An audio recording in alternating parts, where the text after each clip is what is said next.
Coming up next on This Week in Google, I'm Jason Howell filling in for Leo Laporte, who is on the East Coast for the week. Happy to do so. I'm here with Jeff Jarvis, Ant Pruitt, and Cathy Gellis. And we have a lot to talk about. It's actually a really big week for Google news, primarily because Google's big antitrust case is officially underway. So we kind of touch base on where that's starting and where it's headed. The Pixel 8, the 8 Pro, and the Google Pixel Watch 2 teased by Google. Is anyone tempted? We talk a little bit about that. Google's AI fund. We asked the question, too little, too late? I'm not sure Ant feels like it's too late, but what about the rest of us? AI learning to smell. Is that a good idea? Actually, it might have something to do with memory. I think that's fascinating. And glowing subscribe buttons. Yes, you definitely don't want to miss that story and so much more next on This Week in Google. Podcasts you love. From people you trust. This is TWiT.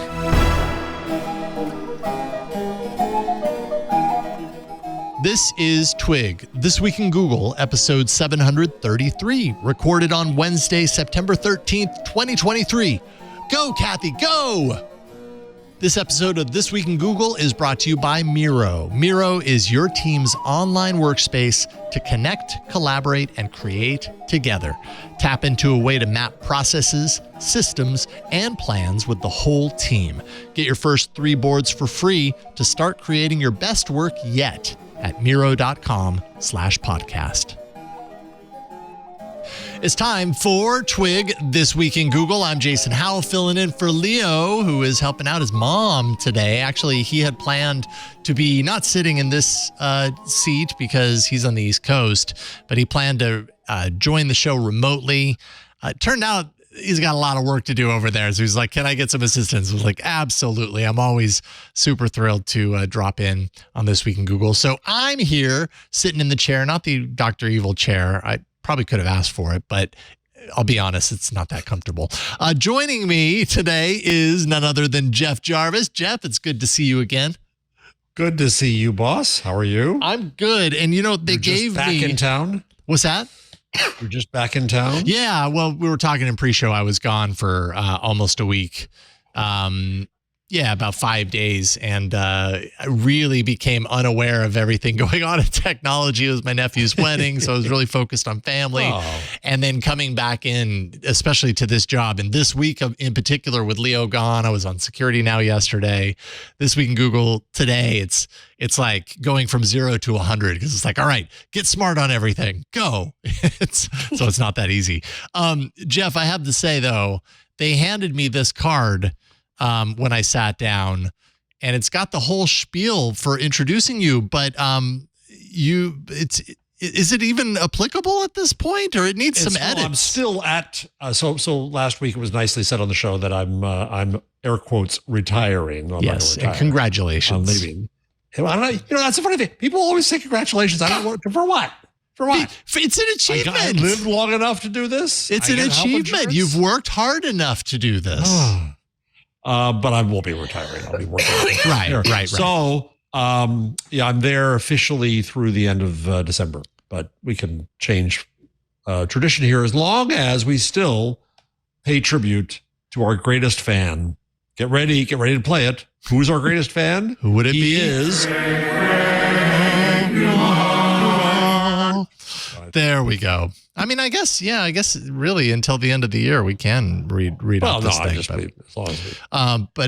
Craig is due.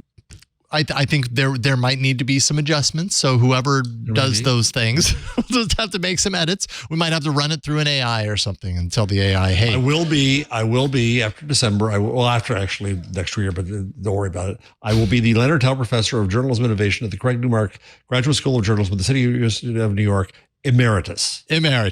All right. That's easy. I can just get a Sharpie and add it to this piece of paper. It'll take me 2 seconds.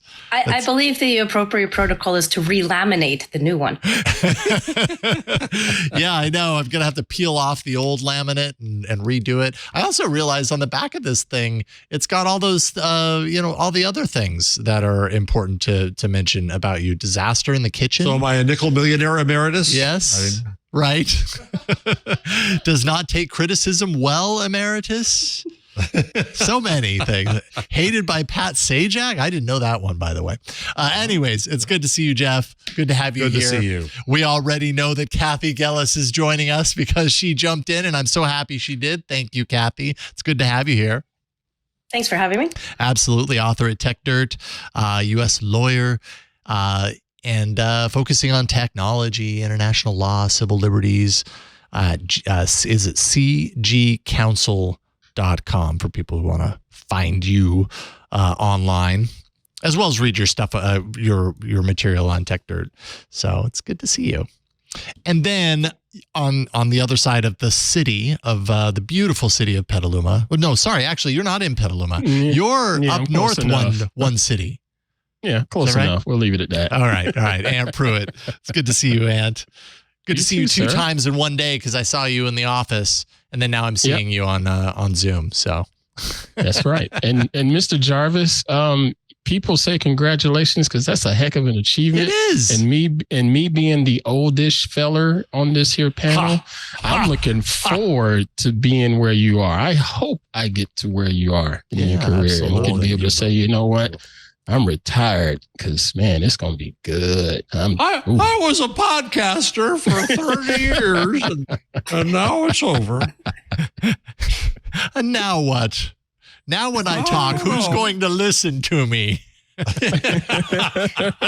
I just talk to myself all day about cameras and like most podcasters. computers. I tell myself Emeritus, what the news damn it. is. Emeritus. Yeah, Podcaster emeritus. I like that. There we That's go. a good title. I love it. That's it. All right. Well, I tried my best when going through the news, of which at the beginning of today I was very out of touch with. I feel a little better about it now. To find enough Google stuff that we can do the title of this podcast justice. And I think we've got some reasonable, amount of Google-y things. And we've also got other things that we have to talk about that aren't specifically Google. But why don't we start things off talking about Google? And I think probably the easiest top story related to Google has to be the antitrust trial here in the U.S., the big Google monopoly trial underway as of yesterday. There were the opening statements. Of course, the Justice Department is saying that Google paid billions of dollars to secure and retain its dominant position in search on smartphones. And it used its strategy. They called it as a powerful strategic weapon. Jason, I was thinking about this. Yes. I'll be curious to hear Cathy's view and Ant's view as well, and yours. But if they had that position and didn't pay $10 billion, that would be a use of monopoly power. The fact that they paid says that there was a market value. It was valuable to them. They paid a lot of money, and that's called capitalism, right? Dude, Mr. Jarvis, people took the check. They cashed those checks. So I'm like, why are we yelling at Google about this? They said, you know what? We see some value here. Let us sign a check for you all so we can go ahead and do this thing and help our business as well as line your pockets. So capitalism. Stop fussing at Google for this. What does our legal beagle have to say? Well, I haven't followed enough of the specifics of where this case has gone. Just such a... That never stops us, Cathy. You know us well enough. Hey, I've been out for the last week. I'm making it up as I go along here. This is what we do here. I'm sorry. My legal training and legal acumen is accuracy casting a shadow. So, because one of the points that I would generally make in law is the facts matter, and so knowing the facts matters for the analysis because. Whether Google did right or wrong or did something legally actionable or not does depend on what they do. And I've lost track of the plot of this stupid case because the original one, the original complaint was filed was so stupid. And I have a TechDirt post. If you search on TechDirt for Genericide, you'll see a post where basically the entire theory of the case was they were big and successful, and so therefore they construed market power, even though there were other big companies, there were other successful companies. Like, it was so irrational that I kind of lost any faith in the case. My understanding is that the case and the claims have changed over time, so it's possible that it's better rooted now. But in terms of what was just getting discussed about if Google did what was described, which was to pay off another market competitor, even though I'm coming from the starting position of I think this case is probably garbage, if that is the fact that a complaint is being brought on, I'm not finding that compelling to say, oh, well, that's a defense. Because the thing that you do care about in antitrust law is the effect on the consumer, because you want the consumers to be able to have choices. And so if you've bought off another company that was providing choices, so now there are fewer choices, I think you can start to sustain that there is something wrong here. Okay, so what?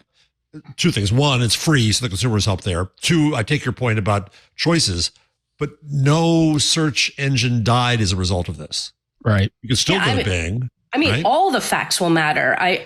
Which is why I'm so tentative, because I don't know what they are. And based on the original opening volley, I'm inclined to think that they're under theorized and stupid. But you'd have to, but all of these things would matter into the whole picture, because I think at best, it might be close calls on things, but you would want the government to be able to point to more things and say, and to not have it even feel like a close call, to say they did X and therefore there was harm. And that harm is something that the law recognizes as actionable. And I'm inclined to think that they have a weak hand. But if that is a card that they can play in and of itself, that doesn't strike me as a weak card on its face. But I don't know if it the other facts, including exculpatory facts. So they all matter too. And, I think a lot of this is the optics of Google was big and successful. And a lot of this case was throw the book at the big successful company. That's always dubious. And the fact that their opening volley was stupid, it doesn't help that. But at the same time, they're big and they're successful. Stuff is going on. And we should actually care about what impacts are to the consumers. And the fact that search is free, this and the other thing, that might be enough to say there's nothing to see here. But I think one of the reasons it gets traction is because this is a difference in how our world worked, and we're feeling a little uncomfortable with it. And so there's a sense of when we feel uncomfortable, something must be done, and surely something in the law is available to do that something. I think a lot of the things that we talk about on the show and things that I talk about is, sometimes things are may not feel right, but it doesn't mean that the law should recognize them as being problematic. And when you start to throw law at them, you can create problems you didn't actually have. Sometimes you just need to put up with things that are, well, maybe this isn't great, but we can live with it and cope and move on and be successful in other ways. Consequences. So that's why, I'm dubious about this case, because it just feels like a something must be done type case, as opposed to something that's really rooted in law. Absolutely would say no to this for damn good reason. And the whole thing is not coming together in a way that makes me think that there's something that must be done for damn good reason. And there are harms that could come if the government is successful, and they may be worse than anything they're alleging Google to have done.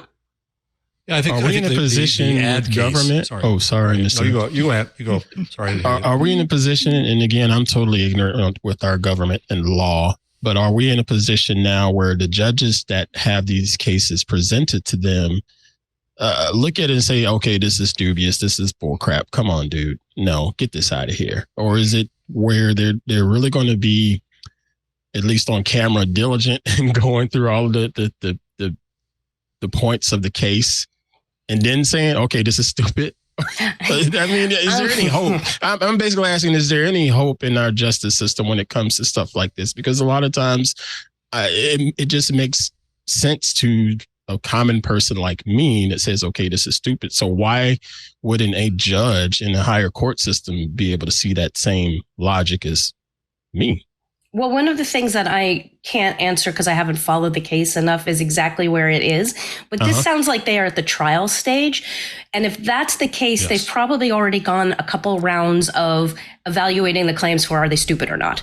So they would have already visited the motions to dismiss. They might have even had I guess they might have had summary judgment already, but they would have gone through a couple. It sounds like my understanding is they've gone through a couple rounds of just the judge thinking through whether the theory is stupid or not. But something still ended up standing. And now some issues are being presented to a jury. Now, at that point, the jury can decide nothing to see here. And then even if the jury decides there's something to be seen here, the judge could still weigh in. And then once all that dust settles, then, then they can still appeal it, and judges can review everything and say, there was nothing to see here. So there's a couple of rounds where if this is really stupid garbage, you can get rid of it.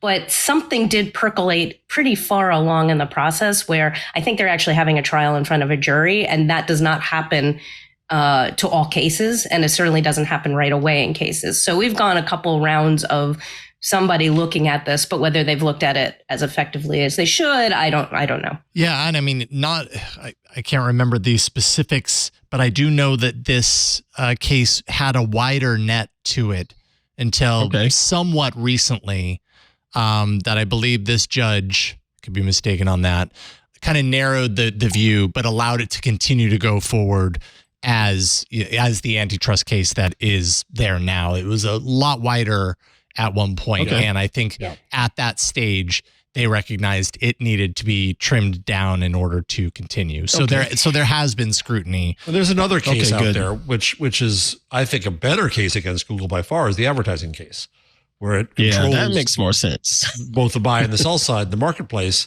Right. And even though there could be arguments made for efficiencies there, blah, blah, blah, that still is an issue. But search and shopping and those kinds of areas. The other thing we haven't talked about is that there's also just quality.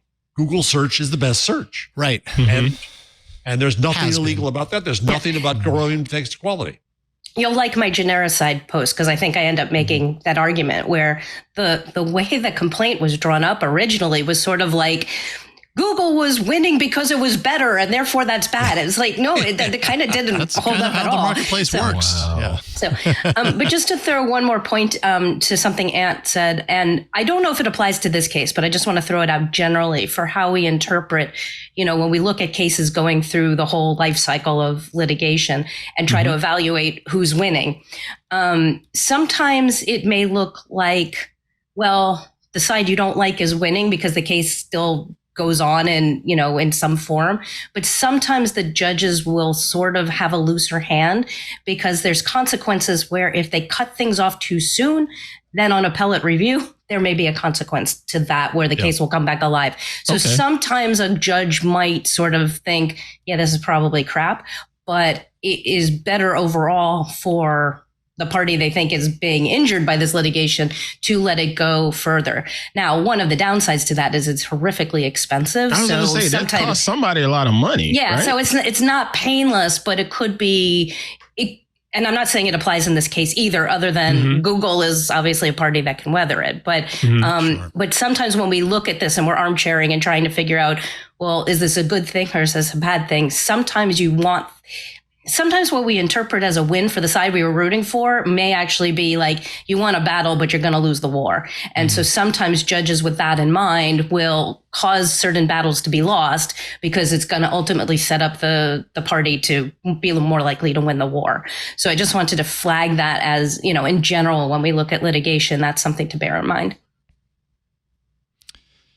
Interesting. I at one point the justice or the government side called what Google was doing monopolist flexing. That's a lot of really interesting. I'm sure it's this way in opening statements a lot of the times. But there's a lot of very very much taking what Google was doing in its business and turning it into like a war metaphor. You know what I mean? Like it's all about combat and battle and Google's strong arming. As Cathy points, something must be done. Yeah. We must go to war. It's violence against Apple, essentially, or, or Firefox or whatever. But yeah, I mean, I would agree. At the end of the day, Google has demonstrated that it has a product when it comes to search anyways. Ads, different story, although it's very powerful there, obviously. But with search, it has proven for many years to be the superior search product I would argue, a wide majority of people. That's just a fact. There's people that don't feel that way, but I think a lot of people do. That's why to Google something became a metaphor for searching the internet, because that's just what you did. You Googled it. That's the Genericide post, because Right. essentially what happened to Google is it became the verb. And normally when you're a trademark owner, that's bad. You don't want that to happen. But it was sort of a sign of, if you could Google something with Bing, that sort of suggested that there's a market which has more than one player in it, because you can do the verb on the other product. On the other platform, Yeah. Yeah.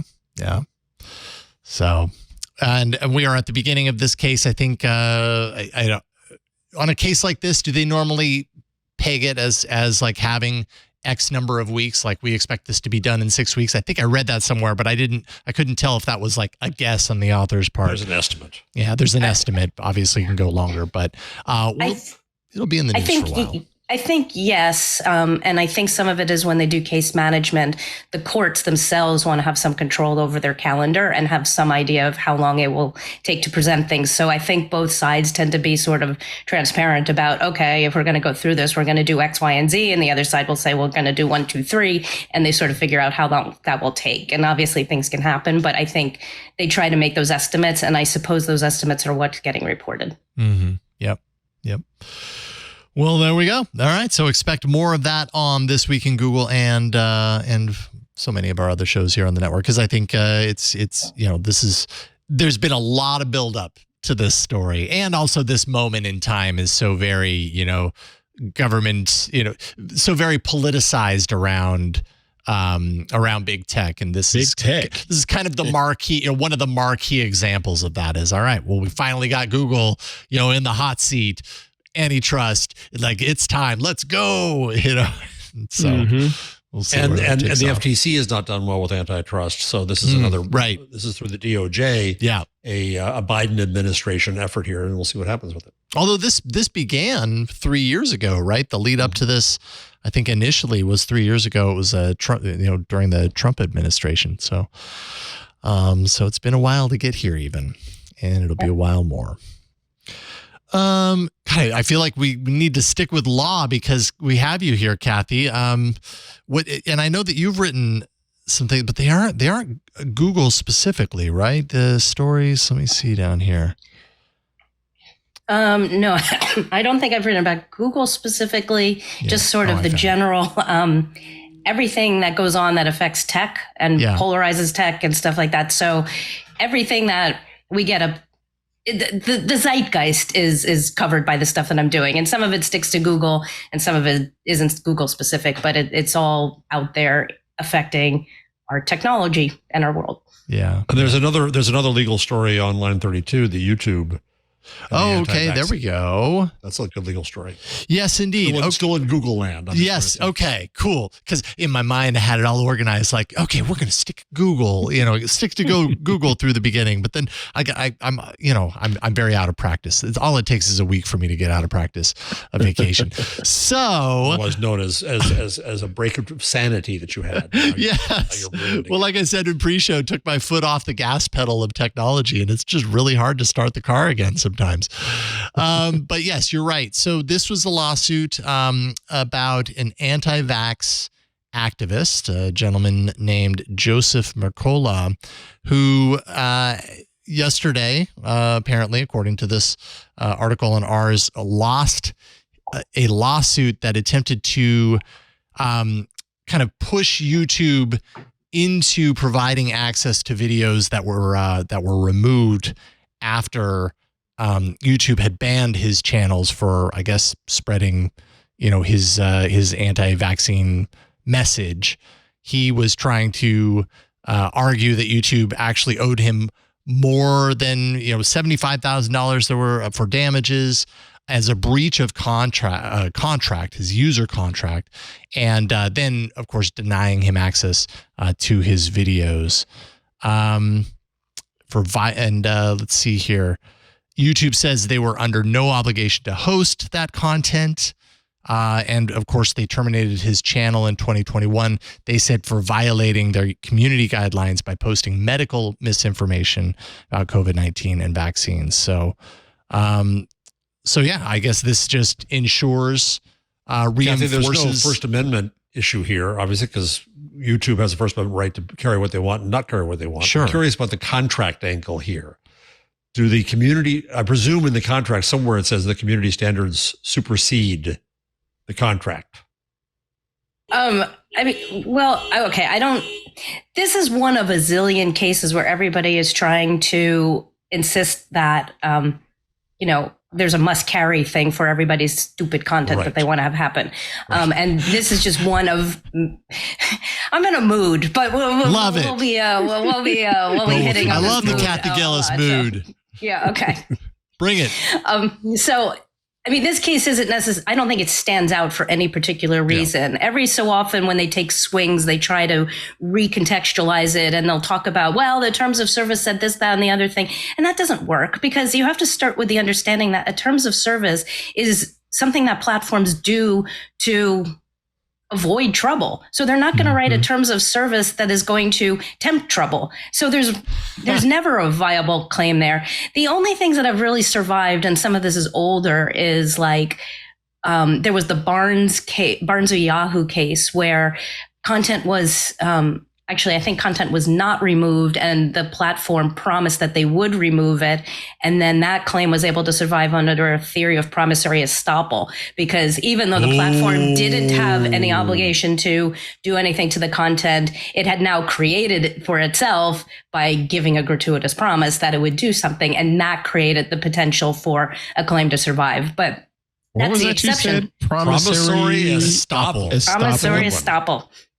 Basically, there wasn't a contract, but there was a promise that, it's not a great claim, but the theory is promissory estoppel is you didn't have a contract, but somebody created an expectation that you depended on, and then they didn't meet that expectation and you were harmed by it. So even though a contract hadn't officially formed, which then you could say, oh, well, you totally promised and you've breached that promise, it still functions as sort of a quasi-contract thing that even where you didn't have a contract, promissory estoppel is a theory of law that says, look, you raised expectations in a way that they were relied upon, and it was detrimental reliance because you didn't meet those expectations.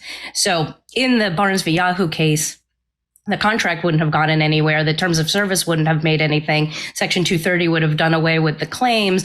But because when the person had reached out, the platform had said, yeah, we'll take care of it, and then didn't, the court was like, well, that extra promise of saying you'll take care of it became a basis for a complaint. I don't know if it fully gets there, because the other thing with promissory estoppel is you have to have detrimental reliance on the promise. And I'm not entirely sure how the way that case played out that was dealt with, because I don't think anybody was harmed from relying on that.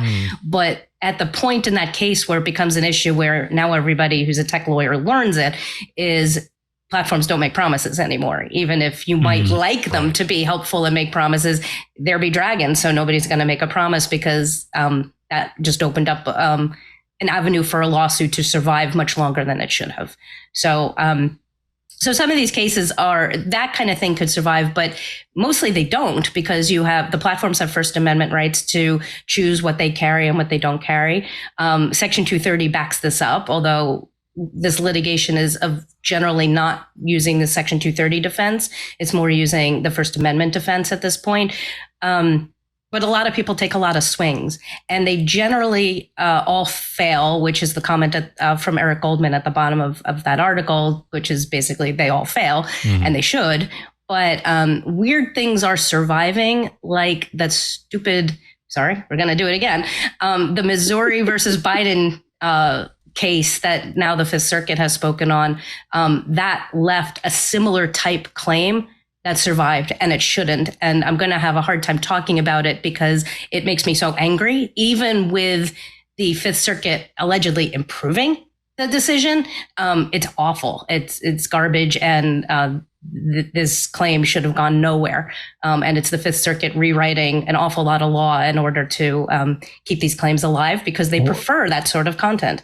What did they mean by improving? So the original district court came out with an injunction against many officials in the White House, in the Biden administration, and with like 10 points of things they couldn't do, and all of them were overbroad. So in theory, it improved by now going down to fewer officials, only one thing they can't do, and the language prohibiting them is narrower than the district court did. So now we just have one terrible grounds for an injunction as opposed to something more broad. But I think the upshot of it is it's still as awful as it was. I think it's still overbroad. I think it still censors the government in ways that are impermissible. I think it censors the platforms in ways that are impermissible. And the way they found standing for the individual plaintiffs is dubious. And the way it found standing for the states of Missouri and Louisiana is even more horrific, because it essentially gave the states of Missouri and Louisiana veto power over the editorial policies of the platforms.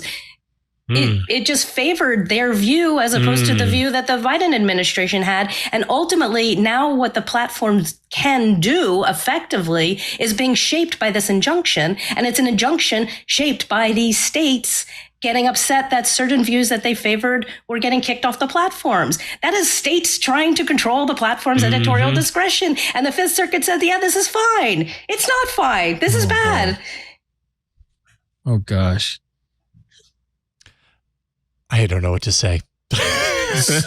other than I was like, scary though. Other than that, I was completely entranced by your rant. And Cathy, I appreciate that you're here to break this stuff down for me, because I love your passion on this topic. As Dwindle in the IRC says, go, Cathy, go. Exactly. Like, how do you follow it up? I don't even know. Oh, I don't think stupid is going to cover it, guys. I think we need another word than that. Sorry about the nightmares, but this is bad, and I don't know what will happen. I don't know if the DOJ will try to challenge it. I sort of think they might need to, but there is a view, although I don't agree with the view, that on a practical basis, the injunction is a little bit more controllable than it was before, but I don't think in any significant way. And I think the Fifth Circuit has now created some precedent that we're going to be stuck with. And this is not good.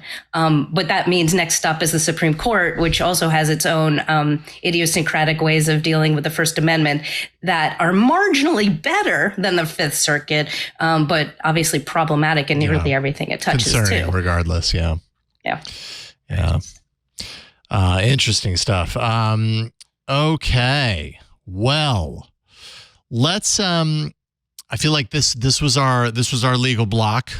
Let's take a break. Yep. And we'll come back, we'll dive into more Google, and then we'll go wherever the heck Cathy takes us, because I love the role that you're on today. Yes. Keep that valve open. That's right. It's working for me. A stupel. A stupel. Yeah. Like it. All right.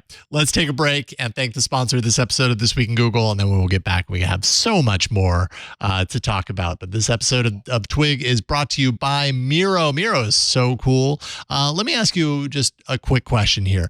Are you, or is your team still going from tab to tab, or from this tool to that tool, losing brilliant ideas and just important pieces of information along the way?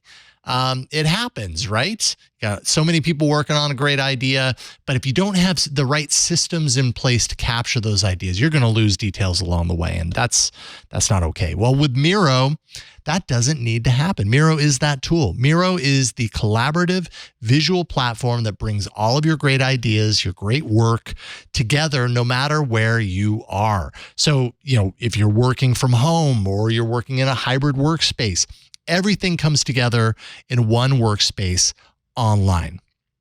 Now, at first glance, it might actually seem like, just a simple digital whiteboard, but that's the beauty of Miro. Miro's capabilities actually make it seem simple and like OneNote, but it goes in so many different directions. It runs far beyond that. It's a visual collaboration tool that's packed with features for the whole team to build on each other's ideas and build the future. You can shorten time to launch so your customers get what they need faster with Miro.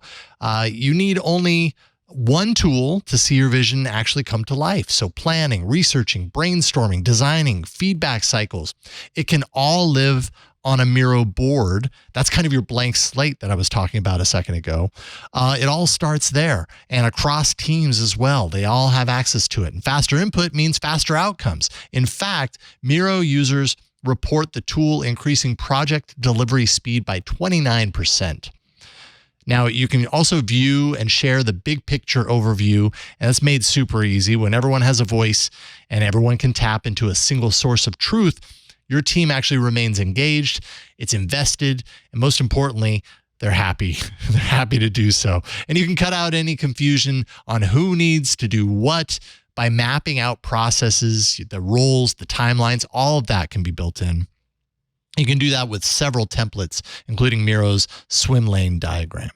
Strategic planning becomes easier when it's visual and accessible. You can tap into a way to map processes, systems, and plans with the whole team so that they not only view it, but actually have a chance to give feedback as well. It's very collaborative.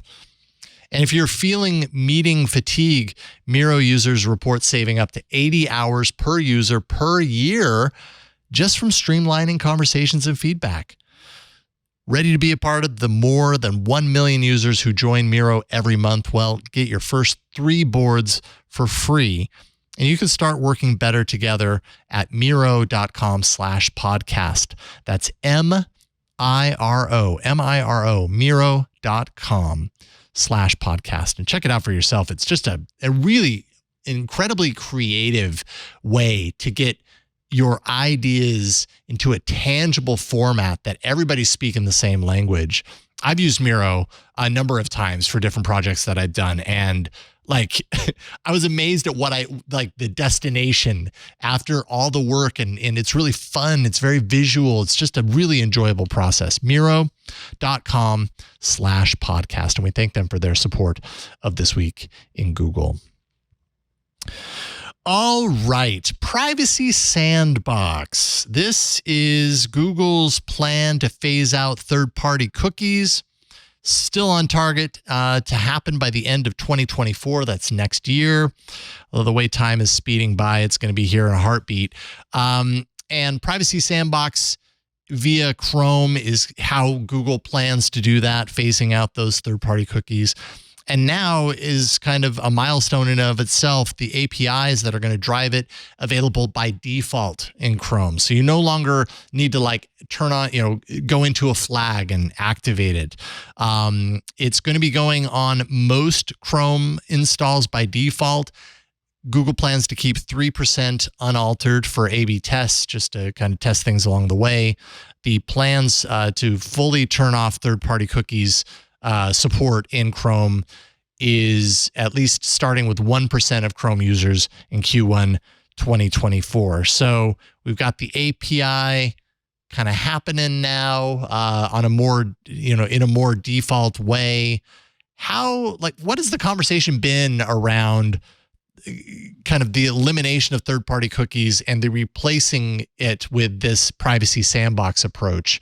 Are people positive about this? I mean, I think we can all get behind the reduction of third-party cookies tracking you all over the web, but is this a good alternative? It's a case of be careful what you wish for, publishers, because the Wall Street Journal went on the attack against cookies, what they know. Yeah. Now some years ago, and this is where we land as a result.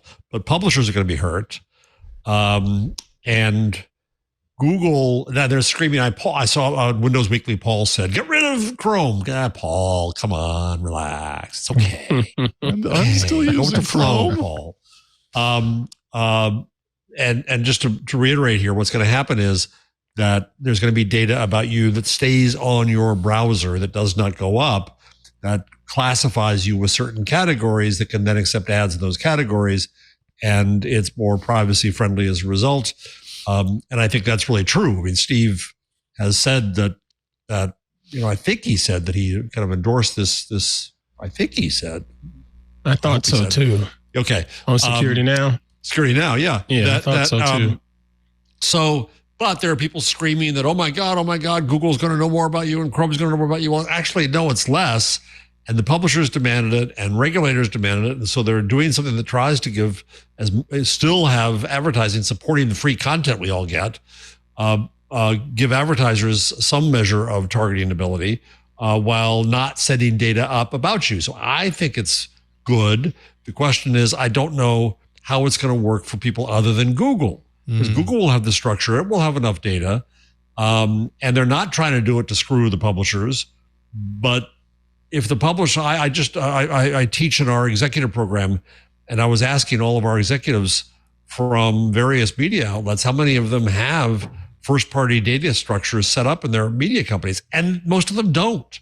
There's just a very few that are at the beginning of trying this. They've had years of warning that they should be creating and gathering and analyzing and acting on first-party data as a way to build individual strength, and they're not doing it. So I think we're going to hear screams from publishers when they realize that they're a little worse off as a result, but they asked for it. Mm-hmm. Indeed. All right. Well, I want to say, was it Mozilla or someone had some contrary thoughts on this as well? Because we sort of spoke about it a little bit last week too, when we caught wind of this. But again, if it's going to be for the betterment of the consumers, I'm all for it. I mean, we'll see how it plays out, and I think there are always unintended consequences. People are going to be on this case like crazy, investigating what happens and what happens to your privacy. So I think there's plenty of privacy advocates out there who will be on the case here, and we'll see how this plays out over the next few months. Mm-hmm. Yeah. This next story has nothing to do with privacy, or I mean, I guess it could in the sense that all smartphones are tracking what we do, I suppose. But that has nothing to do with Google's announcement of the Pixel Watch 2 and the Pixel 8 phone. There's an event that they have scheduled coming up here at the beginning of October, and right on time, huh? Right on time. Yes. I mean, honestly, I can't believe that we're nearing the end of this calendar year. It's just kind of blowing me away. And this news was one of those like eye-opening moments for me where I was like, seriously, we're already here and we're going to blink and it's going to be Thanksgiving and Christmas. And yes, I figured the Pixel event as like another holiday. That's just what it feels like to me. But anyways. In the old days, my son, every fall we used to have the new TV shows and the new cars. Now we have the new phones. The new Times phones change. Yes. How much things change, how much they stay the same. Yes. But we're going to have the Pixel 8, the Pixel 8 Pro, the Pixel Watch 2. Google is continuing to do what it's been doing the last couple of years anyways, where instead of being victim to the leak, they are kind of like getting ahead of the news and just being very leaky in a more official sense, more revealing, maybe less leaky, more revealing, and saying, yep, here it is. This way we don't have to deal with all of the, poorly shot third person, on a subway with a potato phone. It was them photo. The year before. Yeah. That wasn't leakers. That was Google giving it to people. Say, hey, go out in public and act like you saw this mysterious phone there, and then take a really grainy picture of it. Google did this. Or it's Google giving devices to someone to say, go out and use this very obviously, and we will wait for the person to actually capture Unlike Apple, we won't arrest you and break down your door and do all kinds of evil things. And the other thing is that the Pixel 7 Pro is $250 off right now. That's true. Well, yes. So Google is having a very big kind of 25 years sale, right? Isn't it a 25th birthday, right? 25th birthday, yep. Mm-hmm. So, happy birthday, Google. So they are selling, all of most of their big hardware right now at a pretty steep discount. The 7 Pro, $250 off. That's $650 right now. The 25% I want off my phone is its size. I don't want the phones to be this big. What is your phone right now, Cathy? What do you have? A 3, I think. And everything else is at least marginally bigger than it. Yeah. Although at least with the 7A, one of the dimensions, it didn't go down to 3 size, but it went down from anything previous. And with the 8, it looks like, not the 8 Pro, because that's they know that one's going to be big. But the 8 Pro is slightly smaller than the 7A in one dimension, but not in the other. So it still doesn't quite fit in my pocket. So I'm like holding my breath, keeping this thing alive, because I need something that I can like actually carry with me, and they're not doing it.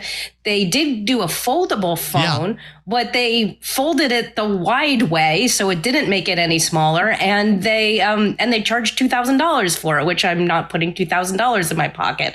So I'm like holding my breath, waiting for something that is usable for me. And they're kind of starting to turn the corner where they're not necessarily making them all bigger, but they're not making them smaller. And I don't completely buy all the reasons that they're not doing that. And this is very inconvenient for me because I would rather get a Pixel Android than anybody else's, because I like being closer to the mothership in terms of the operating system and getting updates and things like that. But also the Samsung, which has the really nice flip, it also isn't particularly affordable either. It just happens to be much more affordable than the Pixel Folding. Then the Pixel Fold. Yeah, the Z Flip was going to be... Oh, there we are. Cathy Gillis on TWiT. Bring in the fire! Yeah, okay, and now I'm going to tell you misspelled my name. It's a C, not K. Try again, Joe Esposito. Our Miss fan. Cathy, did you try a 4A? Did you try a Pixel 4A? I mean, it's easy for me to say because I have you don't have a Pixel 3? But I remember having the 4 and then moving down to the 4A, and it was significantly smaller, and it was actually fairly comfortable to be that small. So have you looked at the 4A? I didn't, but I don't know if at this point I'd want to invest in a phone that is so not the current. Latest. Like I don't necessarily, like I could see maybe giving it a 7A in an 8 world, but I'm not quite sure I can justify getting a 4 in an 8 world, because then these things stop getting supported. Yeah. I agree. At that point, you're buying it right at the end of its support, and I mean, if this phone dies on me, actually, and I should think about it, if the phone dies on me and the only thing I can have to limp through, hopefully something better coming out and it's cheap enough, then fine. Maybe I would get a 4A just so I have a phone. But I mean, normally I'd rather get something that good. I've made this purchasing decision and I don't need to think about this for the next umpteen years. So, Well, so there we go. We got the correction. Thank you, Joe Esposito. He works fast. Cathy with a C. I'm sure we'll have 5 more stickers by the end of this show. Collect them all. Exactly. No, seriously, collect them all. Yes, he's the one that's on fire creating the stickers. I was thinking of the Pixel 5, which, if you remember, the 5 was kind of like was the COVID release, and it was a 5.7-inch device. So it's a little bit more recent, but still, again, you're dated, as far as, this is a phone that came out a couple of years ago. And not to mention the 5 was kind of largely kind of pointed at as, okay, really? That was your follow-up? Even though, kind of understood for the time why it was what it was. It just didn't move the bar forward very much as far as the Pixel phones were concerned. But the reason that I bring it up is because when it came out, I remember feeling like, okay, Google's actually caring about the small form factor again, because that was a 5.7 inch. It was pretty small in light of today's gigantic, devices. 6'2". What's that? Yeah, 6'2", 6'3". And I guess, the 8 that you're talking about, there is no exact figure that Google is saying yet that it is, this size or that or whatever, but we do know that it is smaller than the 8 Pro and significantly smaller. I don't know that it's going to be a 5.7 inch, but I mean, it could be a 6 inch, and 6.2, but that might even be too large for you based on what you're saying.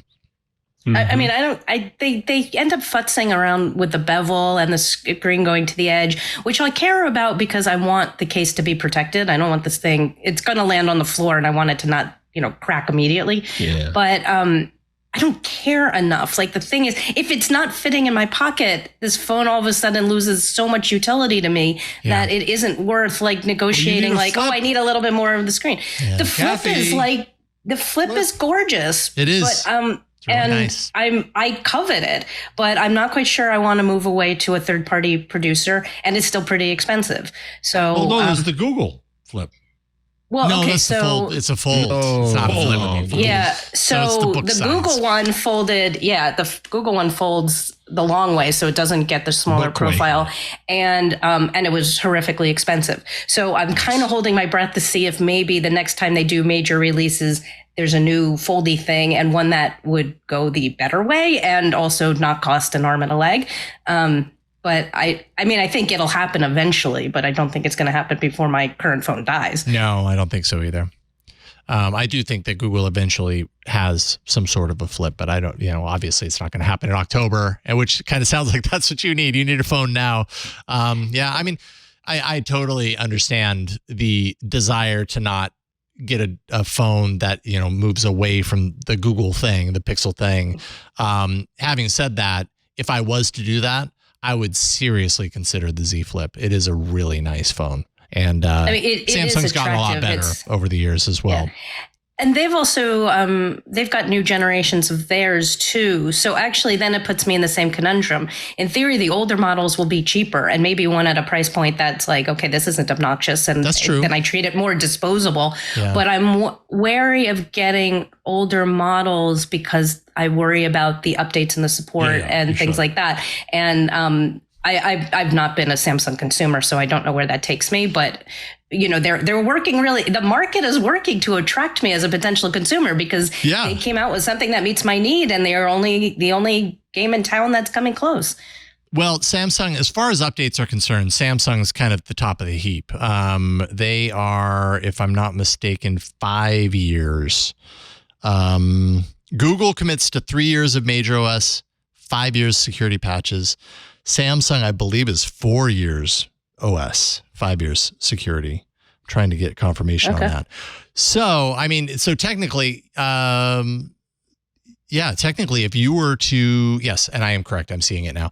If you were to get last year's Flip, you'd get the same amount of updates as this year's Pixel, if that makes sense. So, okay. You know what I mean? That would take you to the same distance. That's eerie, but okay. Weird way to think about it.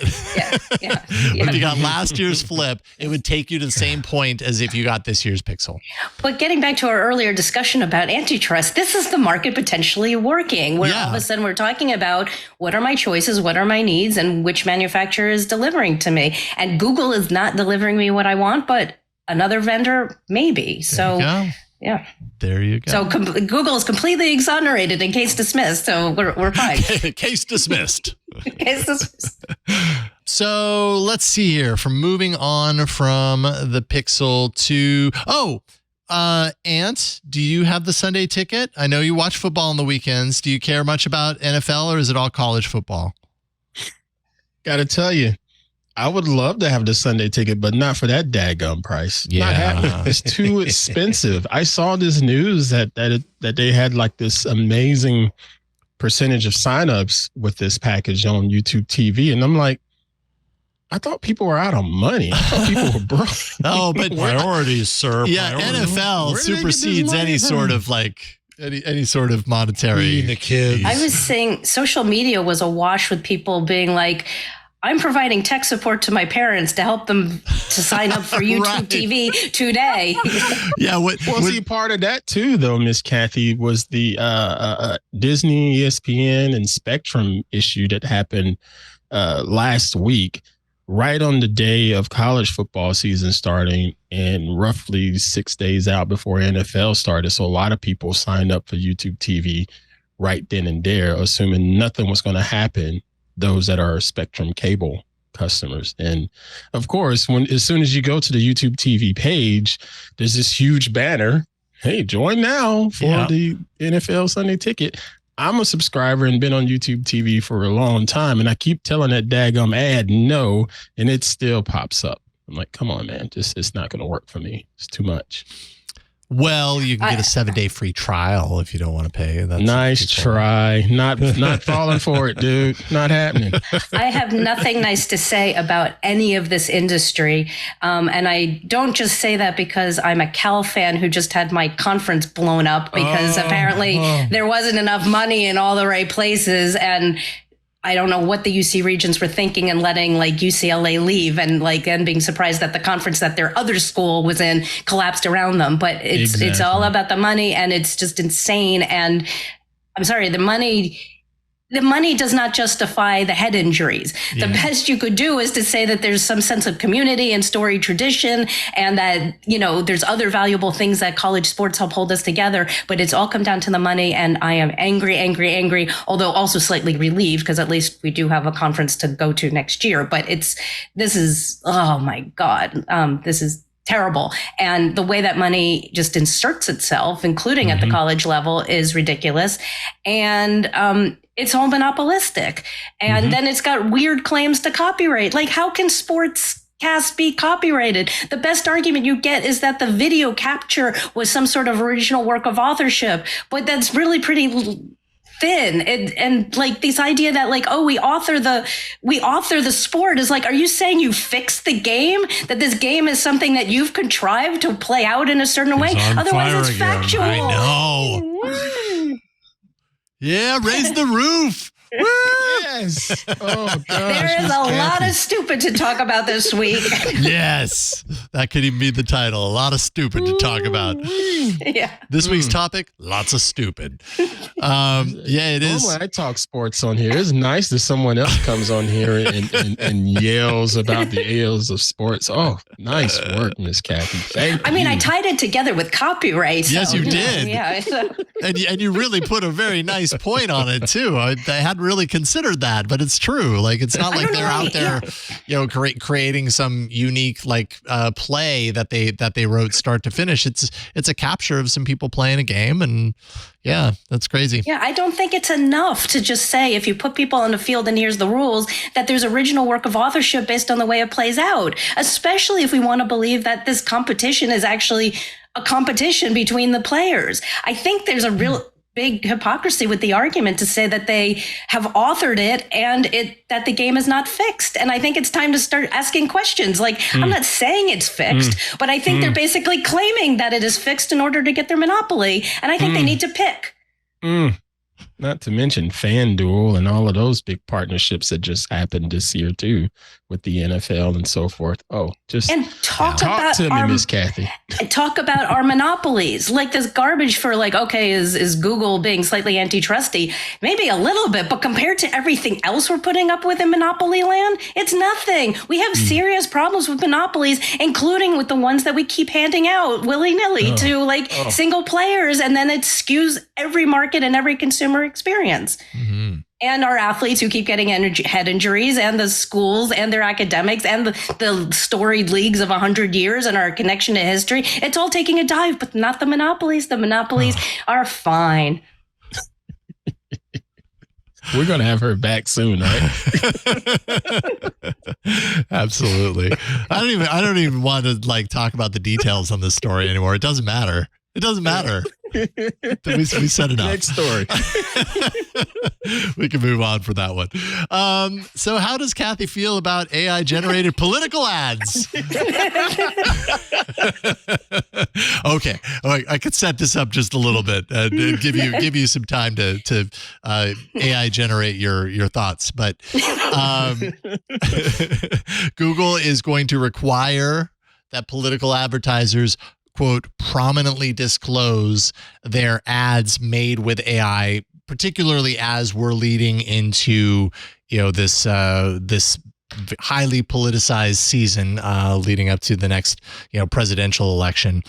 Starting in November, Google says that advertisers will be required to disclose when an election ad features some sort of synthetic content depicting realistic looking people or events, which, by the way, this has already been happening. There was an AI generated image targeting President Joe Biden in an ad by the Republican National Committee last April.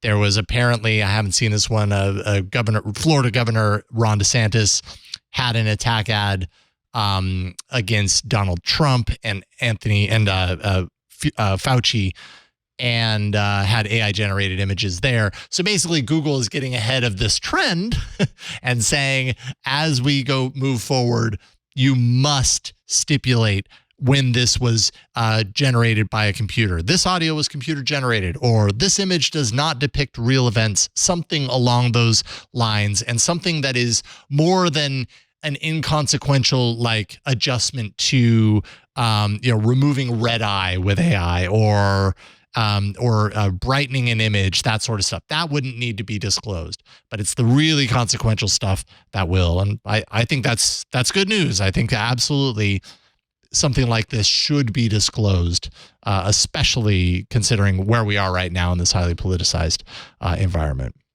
I like this idea, and I wonder, will this carry over to the television side of things? And will they have some type of precedence that says, you know what, we can't just have this stuff going out to the millions of people on their regular over-the-air TV for free, and them assuming all of this stuff is real, and screwing up our democratic system even more. So I wonder if this will carry over. But then I also wonder, what will these campaigns do to try to combat this? Will they still just continue to create some content, but create the story as it's not political, just be some generic story? And it's, here's a depiction of a man that's deciding to go to the liquor store and is getting robbed, and he just walks in and walks out. Oh, by the way, it happened to look like Joe Biden. But it didn't necessarily say at the end, vote for this person or vote for that. It was just a narrative, a story there. I wonder if we'll see stuff like that happening. So I think the question that we're wrestling with a little bit is, I don't think it's bad that Google is attempting a policy. I think the question is whether the policy is workable, or does it need tuning, and what could make it more effective. We may have to wait and see, because I think what you're describing is that there's some gaming that could potentially happen depending on how they write it. And I think also in terms of Facebook, it had, not in the AI world, but had some rules based on political ads. And it was a mess. It was something that might have been well-meaning, but it ended up just sort of incentivizing poor behavior. So it kind of ended up making the problem worse as opposed to better. So, it's worth caring about the quality of Google's internal policy decision, but I'm not that worried about it, because I think the general principle of, is Google trying? I don't think that's necessarily bad. We'll need to care about how they do it, but in and of itself, I think the internal platforms deciding to say, look, we don't like furthering this. We think it's damaging. So we want to say no to it. And as long as platforms have that sort of editorial discretion, they can say no to it. And I don't object to Google exercising that prerogative. What worries me more is a bill I saw proposed by Senators Klobuchar and Josh Hawley trying to make it illegal. And, and then there's another senator involved. I think it's Collins, but Klobuchar and Hawley do not say, hi, we've got a nice First Amendment protecting law that we are proposing here. It's got, neon warning signs all over it. And there's a little bit that might be appropriate for government to do if it's over the air, because that's one of the angles that the government does get to regulate, and possibly maybe something that would get under the FTC in terms of deceptiveness, but it's got to be a light touch. And I just see all the moral panics trying to clamp down on expression without understanding the technology or the issues or how people use it. And I would rather, support Google as a private actor trying to figure this out, as opposed to supporting the government trying to figure this out, because they're not going to, and it's going to be damaging. Another piece of this is so, and I was dealing with my students this week. So I use spell check. Is that using AI? I use translate. Is that using AI? What does it really mean to tell people? I'm fine with the transparency. I think that's a fine rule. But what is it really telling the public? I used a tool. I used Photoshop, and I mean, you can do a lot more with Photoshop to make fake things up. Doesn't Ant know, right? But I corrected the image. I did. Where is the line here in terms of what we're trying to actually tell the public about things? Just because it was made with AI, the issue is, you took responsibility for this. And if it's a lie, it's a lie, whether it was made by a human or a machine. It doesn't matter. I mean, some of it is demonizing AI now. Yeah. Well, AI is suffering from the same branding defects of the people who are promulgating 5G.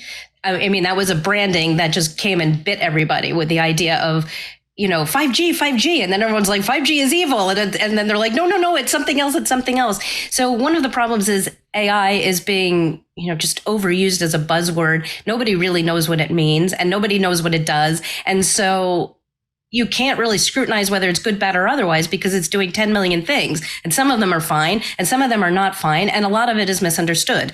So, I kind of think that anybody who's like, AI will save us, is kind of getting what they deserve. Because a lot of this is moral panic. On the other hand, there's some really dumb ideas. We got to cue it. I did not. Feeling about this. I did not know that you had that. We just created it for you, Cathy. We were waiting for you to say moral panic, and then we had the AI whip it together. That's kind of power you. That totally redeems it. AI is totally fine. I know, right? I don't know how else we could have animated Jeff saying that. I mean, seriously. Yeah, it's true. What is the cutoff? What is the delineation? And what's the reason? Yeah, I was going to say that's a really good point. Like, okay, like it's one thing to say AI created this, but and to create rules around that. But what is the reason for the rule? Is it because we don't want people to be misled? Is it because we're afraid of the technology and what it could lead to? Therefore, we have to start here. What is the reason? That's a really important question. And again, right now, this is just for policy and political ads, but okay, so after November, will we see this type of message for Coca-Cola or other brands that decide to use AI-generated content to sway people into buying their products? Coca-Cola just did. Coca-Cola just rolled out what is being referred to as a collection of soda experiences driven by AI. Like, why? There goes one of my numbers, but we can contribute it to the cause here. If you go down to line 119, Coke Y3000. Y3000. Blazes on the can is made with AI. Oh no! Now, what the heck does that mean? I was alive when they rolled out New Coke, Coke, yes. And I have a sense that nobody who's attached to this decision was alive when they rolled out New Coke, right? Because the idea that you would make that mistake again, they'll make this mistake every 30 years. It's just Well, they went nearly a century the first time, so I don't know why the stupid is accelerating. Right. So I went to Bard and I asked it to give me a recipe for a new Coke. My internet's acting funny. I don't know if you can get to Blue Sky there, Jason. And it's actually very funny from what it says. Do you see that in the next line? 120? Let's see here. So what is it? It's line 120. 120, yeah. Oh, I see. Oh, there it is. Okay, sorry. I was doing a Google search for Blue Sky Jeff Jarvis. I didn't realize it was in the doc. Oh, okay. And I'm not logged in, so of course I can't see this right now. It's not worth but what is it? I mean, if you're getting to it, can you read it or I can see it? I can't because I'm getting something really weird going on with my DNS. Okay. I have it. Some sites aren't coming up. He says, give me a recipe for a futuristic flavored cola drink. And it gives them a list of ingredients. You get a cup of water, cup of sugar, half a cup of cola syrup, quarter cup of lemon juice, quarter cup of lime juice, vanilla extract, cinnamon, teaspoon of nutmeg, and a pinch of black pepper. Pepper. I think we just made Dr. Pepper. And then it went into how to actually do the mixture and heating it and cooling it off properly. It's pretty. And on the next page, here, it gives you other possibilities to throw it in for variety. Okay. Yeah. I just asked Claude the same question. Oh, you did? Yeah. You want to know how it differs? It created a drink called Futuristic Fizz. 1 cup lemon lime soda. Hey, you can't do that. It says take Sprite or 7-Up. No, the point is to create a soda drink, not create a soda drink out of another already existing soda drink. So this recipe already doesn't work. I want to ask the question, though, when it thinks it's doing this, it's not actually suggesting adding real cocaine? Not that time. I mean, how is it programmed where that's not a thing that it thinks should go into something called Coke? Well, let's see here, Claude. Include cocaine. Let's see. Oh, no. I cannot recommend adding illegal or dangerous substances. Oh, interesting. Because the original Coke did not Guardrail. have that concern. The original Coke has its name because they did throw in all sorts of terrible, poisonous, now controlled substances. Yeah. I'm trying to reason with Claude right now. I said, like the original Coca-Cola. And it said, I understand your reference now. Oh, it gets it. It didn't before. It gets it now. I feel so validated that the bot understands me. So now it gave me, it explains the history around the coca leaf and everything. It says, modern sodas do not contain any cocaine whatsoever. However, here is a revised recipe of the recipe it originally wrote with a nod to the original Coke that aims to capture the flavor while being perfectly legal and safe. And they called it Futuristic Fuzz 1886 style. And so there you go. So it's not quite cocaine, but no, I think the closest you get is cayenne pepper. But anyways. There you go. That was our AI creating soda segment. Didn't see that one coming. But This Week in Soda. Yeah. Although I am curious to taste this Y3000 because why the heck not? I can't even remember if the new Coke was actually horrible or if it was just different and that's why people hated it. It was sweet. They were trying to compete with Pepsi, so it was sweeter. Oh, okay. I remember people really being ill about it. It didn't really bother me. I remember people being. I didn't drink a lot of soda like that back then, but then I remember when they decided to bring Coca-Cola Classic. That's right. To try to save themselves. Yes. I mean, I'm bi-cola. I'll have Pepsi or Coke. It doesn't much matter. But bi-cola. Back in the day, I actually haven't had any since 2001 because I can't have caffeine. Oh. I used to have basically a 6-pack a day. Oh, That's too much. Wow, dude. Yeah. Loved it. I would wake up first thing in the morning. Yeah. It is. Ooh. Yep. I was one of them. I am familiar with that. Not on my own, but I know people. I have friends. Okay. Gosh, which direction do we go here? Actually, let's take a pause and just think about. I want you to take a moment and ponder what your AI generated soda would taste like. We'll be back in a moment. Okay, well, I hope you enjoyed that moment thinking about your AI generated soda. Now, what are we going to talk about? Let's see here. We've got, I think we pretty much got through most of the Google stuff, but let's open it up. This, we're at the point where we can kind of go anywhere we want. Do we actually want to talk about Elon Musk? I know when that topic comes up, usually at this point, we see a bunch of people in chat room start, yelling at us. But there's a book, and it seems like, I don't know, as much as I don't really care to talk or like spend my time thinking about Elon Musk very much these days, I did enjoy some of Walter Isaacson's other books about famous people. Is anyone excited about this book about Elon Musk by Walter Isaacson? So let me read to you Kara Swisher's review. Okay. I can't say I like this book. I'll be honest with you. Sad and smart son slowly morphs into mentally abusive father he abhors, except for with rockets, cars, and more money. Often right, sometimes wrong. Petty jerk always. Might be crazy in a good way, but also a bad way. Okay. That was her entire review. That's a solid summary. Sounds fair. I don't know. She's caught criticism for having been a little too reverent of him in the face of evidence earlier on saying that was misplaced. So yeah, I think that's one of the problems. I like what Carl Bode keeps posting on social media about look, we've had warning signs for a long time and everybody just sort of went with he's a genius, he must be a genius. And he's kind of like, why is the press supporting this view in the face of evidence to the contrary?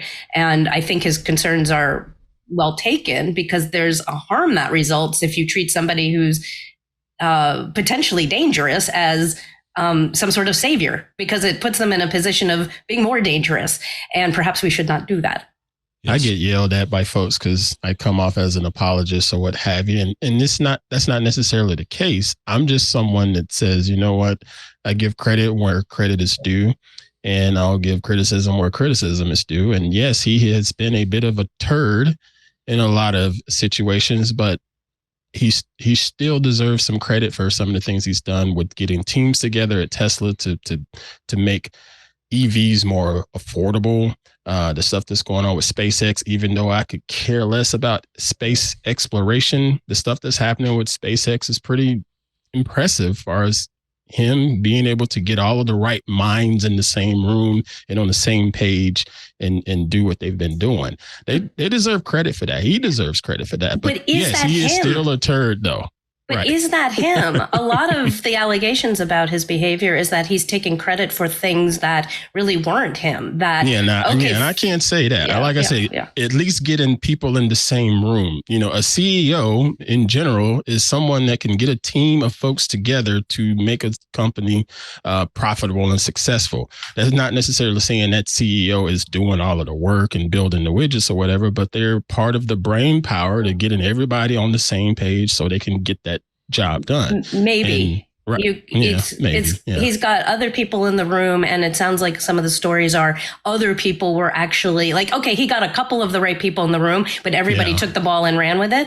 But meanwhile, if we're going to go with he at least had the vision to get people in the room and everything else, you know, he didn't do it, but everybody else did. I think we also have to look at the horrific allegations of racism that were happening at the NUMMI plant for the Teslas. That is grotesque stuff, like out of decades ago, and that was happening in Northern California. Right, in Fremont, right? If he's the brilliant genius that causes everything to follow, then that's on him. Then he takes the blame for that stuff too. That's why I said he deserves both the credit and criticism, in my opinion. Yeah. I will say something nice though, accidentally, but this is the wrong show for that, Cathy. Yeah. Today is only about you saying not nice things. Just kidding. No, not allowed. The lawsuit that he's filed challenging the AB 587, I think it's AB 587 from California, that attempts to mandate transparency reports, is absolutely correct. That is an unconstitutional law. The lawsuit, which is in part represented by Floyd Abrams, who knows his First Amendment, is well drafted, well written, and it's really sickening, but he should win, which means that the state of California needs to write a check for his attorney's fees. And that's a disgusting position for the state of California to have voluntarily put itself in. It's also sort of reprehensible that we have to leave it to a schmuck like Musk to bring this challenge, because it's affecting a lot more people and a lot more platforms who also have money and more credibility. And they've been sitting on their hands, and they're sitting on their hands in a lot of these state bills from California, from Utah, from Texas, from Arkansas, although there's starting to be some challenges. But we should not let Musk be the hero. And in this particular issue, with this particular challenge, he should be the hero, because we're in trouble if he doesn't win. She said something nice. Yeah. I said something nice. Yeah. Musk and hero in the same sentence. You shouldn't let this insane, narcissistic jerk actually do something right. It's kind of what she said. I mean, we set himself up for, you should not put somebody like that in a position where he's going to be the hero. Why would you enable somebody to accidentally redeem himself when he's otherwise deserving of so much criticism? And the policy of the state of California has been to put him in that position where I don't think anybody would have guessed it, that he would actually do something right for the right reasons, because most of his personal grasp of the First Amendment is absolutely terrible. But one of the things I always hear the whole free speech he doesn't argument come out of his mouth, and I'm like, wrong. None of that makes sense. You're sort of hypocritical in some of the things you say versus some of your actions. He doesn't understand it at all. But one of the things about Musk is he seems to be somebody who is vulnerable, being pushed around by people who have some form of influence over him. And in this particular instance, competent lawyers seem to have had his ear and pushed him to do something which is actually right. I don't think he personally has any intuition about why his case is just and correct, but somehow he was in a position where he was able to green light it and have it happen. But it's otherwise completely out of step with nearly everything else he engages on a First Amendment front. So it's an aberration, but I think that's part of the evidence of he gets blown with certain winds, and just in this case, it was a positive wind that blew him in a direction which may be productive, but bad on the state of California for putting it in a position where this could happen. I mean, really, if somebody else had brought the lawsuit, it also should be, it's unconstitutional on its face. It's just that, the first people to step up and be brave enough to challenge it were this idiot. Mm-hmm. So go read the book about Elon Musk. Or don't. Or don't. Or read the lawsuit. It was a nice lawsuit. Yeah, read that. If you got to read something, read that instead. Yeah. There you go. Although I am still sort of curious about it because I like the way Walter Isaacson, kind of creates the story. So I don't know. It's got a very large picture of a Musk on the cover. So beware. Yeah. Be very, very aware. You have in the New Yorker, you have Ronan Farrow, which I think you talked about this last week or the week before last, talking about how Musk is a government in and of himself. And I think no hagiography there. Whereas the Isaacson books, I picked it up at the bookstore. I'm not going to buy it. Picked up the bookstore, and there is a Musk quote followed by a Steve Jobs quote. And I do not want to see any kind of equivalency of those two being made here. Yes, they were both jerks, but one was a better jerk than the other. Yeah, totally fair. This is actually pretty big news, and Steve Gibson talked about this on Security Now yesterday. But essentially, the UK government is kind of signaling that it's backing away, or rather a defeat of its fight to break end-to-end encryption. This has to do with the online safety bill and a spy clause in there that would have required encrypted messaging services to scan users' private messages for child sexual abuse material, CSAM. And the government is now basically acknowledging that the technology to do this effectively and securely doesn't actually exist. So they're kind of acknowledging what, technologists and security professionals have known for a very long time, which is you can't have your cake and then also eat it. You know what I mean? You can't offer that kind of access in there. It's just not possible to do it in the ways that the governments, both in the UK and the US and everywhere where they're trying to push back against this encryption technology, it just can't be done in the way that they think it can be. And at least now the UK government is starting to recognize that, okay, then if it can't be done effectively, then that's just not something that we can pursue. Steve Gibson talked about it yesterday and basically said this is a very big deal for also kind of signaling to other places like the US that, potentially there is, something to be said for the fact that technology cannot be broken into in this way. And if that's the case, it has the potential to kind of have ripple effects as a result. So, and from the land that supposedly cares greatly about privacy, right? You can't have it both ways there. Yeah, right. So that's a victory. Privacy advocates see it as a big victory. Yes. So the law is still a hot mess. Right. This law originally was that they forced platforms to get rid of legal but harmful content. That stupidity went away. The getting rid of encryption went away. There's still, I think, age verification for porn and stuff in there, which is a huge privacy violation, obviously. I'm not sure what the status is. It's about to pass any minute. I don't think it's passed yet. Should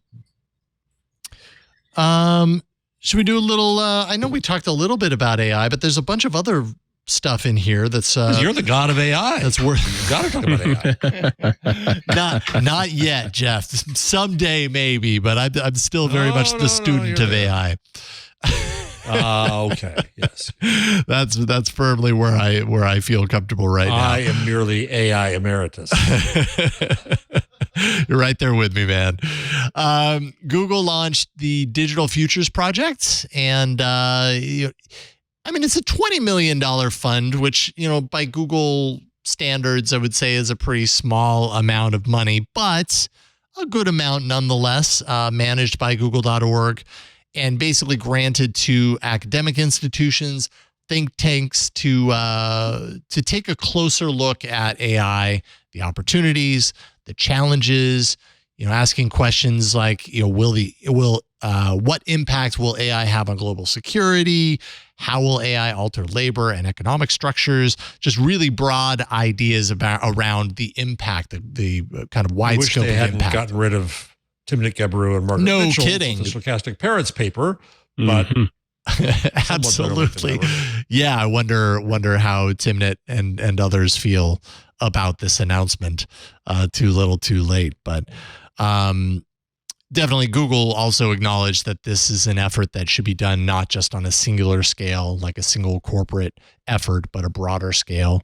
And there are other, things going on like this, like the Frontier Model Forum that Google is also involved in, kind of looking at responsible use of AI through different lenses. But devil's advocate moment. Mm-hmm. You said some would say, but this is potentially too little, too late. Why? Doesn't this sound like Google is acknowledging, well, maybe we should have done a little bit better with understanding some of the ramifications that AI has put out there. So let's go ahead and, at this point forward, let's go ahead and start working towards it. Let's go ahead and try to make this right. Yeah. Why would someone say too little, too late to that? And that's my question. Yeah, I can't say that. I'm glad that they're at least acknowledging this and hoping that they take some other folks that potentially look like me, bringing them into the fold and bringing a whole lot of other people into this to help fix this up. But the issue, Ant, is they got rid of a black woman from Africa named Timnit Gebru, who was leading their responsible AI team alongside Margaret Mitchell. And yep, I agree. They did. So but what I'm saying is now they're like, okay, now they're trying. Effed up. Yeah, we effed up. We're going to. I haven't said that quite, but yes. Okay, all right. But at least they're trying to fix this now. Okay. Yes. They're making some efforts. I can't help, I know you don't look a gift horse in the mouth, but I can't help but look at a $20 million donation into this, and I can't help but think, seriously, if you feel that passionate about this and you're Google, and you've made the mistakes that you have in very recent memory around AI and ethics, why not put more of your money where your mouth is? 20 million seems like an incredibly small amount for something that is supposedly incredibly important. Yeah. And I think you're right here. Good point. Is by funding outside independent efforts, those that will choose to take Google's money. I think that's a better way in some ways than doing it in-house, though they still need an in-house team. Still need it in-house, yeah. Need it in-house. I think one of the mistakes in our thinking about this is that Google is as monolithic as everyone expects it to behave. And I suspect that it's a big company with different people with different senses of what the company should be doing and different amounts of budget with which to do it. And what you might see with sort of is this a really comprehensive policy that $1 billion, however many billions Google is worth should be doing? I don't know. But is this maybe evidence of some people who figured out what sort of leverage they might have to get the company to at least do something? It may be those people flexing their muscles and at least not stopped. So, it also could be cynical with what's the cheapest way we can get the PR shift or something like that. But this may be just the splintering of large companies are really hard to steer. And this is some people who are able to figure out what to do constructively and being able to do it. But you could still fairly say that, okay, fine, but it's a huge company and it really needs something larger and more comprehensive. And maybe that's yet to come. And maybe you criticize it if it doesn't come. Mm-hmm. Yeah, and I think when I said too little, too late, I'm kind of speaking from the perspective or the assumed perspective of people like Timnit Gebru, which is okay, now you're doing this. Where were you a couple of years ago when you canned me for doing this? I totally understand though. There is a point at which they have the right to say that. They do, she in particular does have the right to say, wait a minute, now you're doing this? Now you're taking the message, taking the notes from us? Yes, they have the right. But at the same time, I believe there should be some acknowledgement of them saying, you know what, we better work on this. We better fix this. So let us put our money where our mouth is. Because everybody's not doing that. Yeah, that's true. That's true. Google is, at least in this case. So that is good. I know, Jeff, you had thrown into the rundown your comments to the Copyright Office on AI, I think is related to this story. Is there anything you wanted to add on that? Yeah, so the Copyright Office put out a call for comment. And it was actually a pretty good document, all in all, though it had a few things in there that I found frightening, but that's normal for me because I get scared and Cathy gets angry, and that's what we do. Among they asked these questions, but among the things they asked was whether or not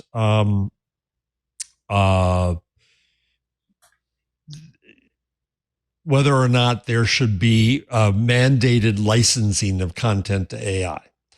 Well, okay, what I point out here is that journalists read each other and adapt each other's content constantly, and we don't license it to do that.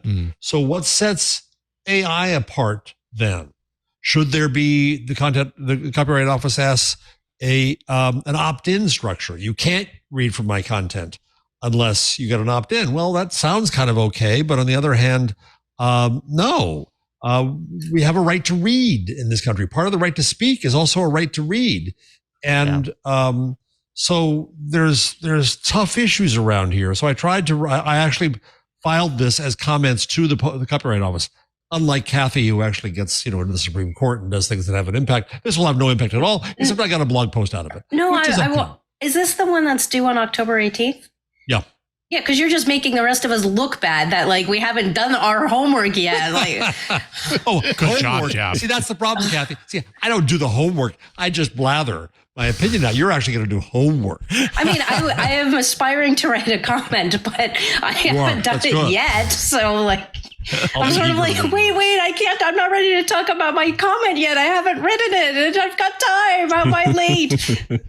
But I also wanted to point out some of the history here, which is that, and I might have talked this about the show before, but the 1792 Post Office Act provided for newspapers to send each other copies of their newspapers for free. That is to say, didn't charge for the newspaper, didn't charge for the postage, so that it would start a de facto national network of news long before there was the Telegraph and the Associated Press and stuff.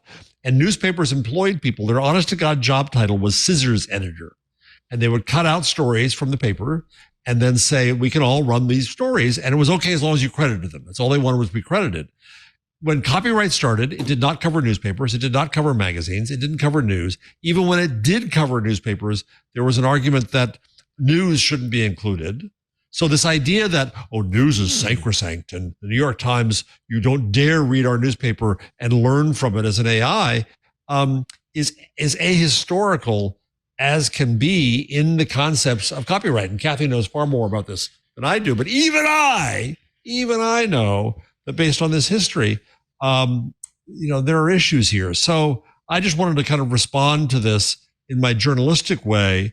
And I say at one point, I said, I'm no lawyer, but it seems like fair use to me for the machine to read.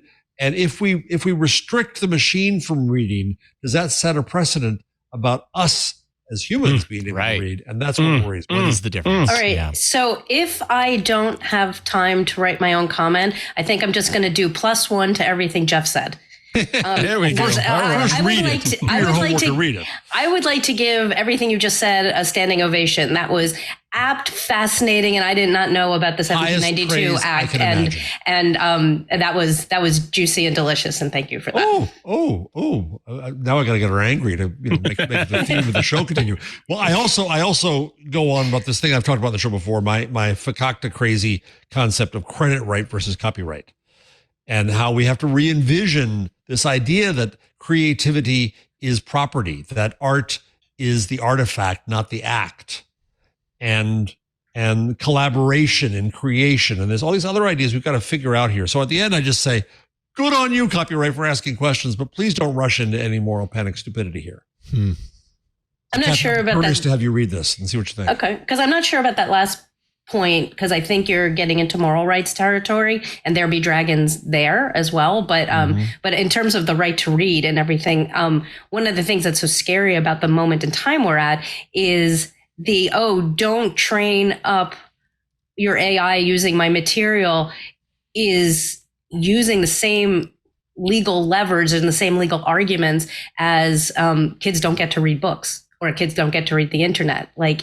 if you don't respect a right to read, right, it's going to show up in a whole bunch of places and be really, really bad, and also completely counterproductive, because the whole point of copyright is to incentivize, is to promote the progress of science and the useful arts. Like, there was knowledge to be spread, and you needed a mechanism to encourage it to be available to be spread. But we keep getting like fixated on the, what did it take you to produce it, and missing part two, which is, why do we care that you've produced it? It's because it got spread and people got to benefit from reading this stuff. And that whole part of the copyright argument has been left on the cutting room floor, and that's bad too. Before I move on, I just want to say that, Jeff, you mentioned way back when the thing about news, originally not being copyrighted. And then, there was a hubbub about, should news be copyrighted? And what it reminded me of was earlier in the show, when we were talking about the Super Bowl and we were talking about football and the act of playing a game being copyrightable. What are we copying? Right. What are we protecting when we? And so I don't know that I have a point around that, but it was an interesting kind of corollary between the two things, kind of going, the more things change, the more things stay the same. Well, it's like the argument. Pardon me, I haven't had a plug yet, so I'll plug it. In the Gutenberg parentheses, out now, go to gutenbergparentheses.com for a 25% discount from Bloomsbury.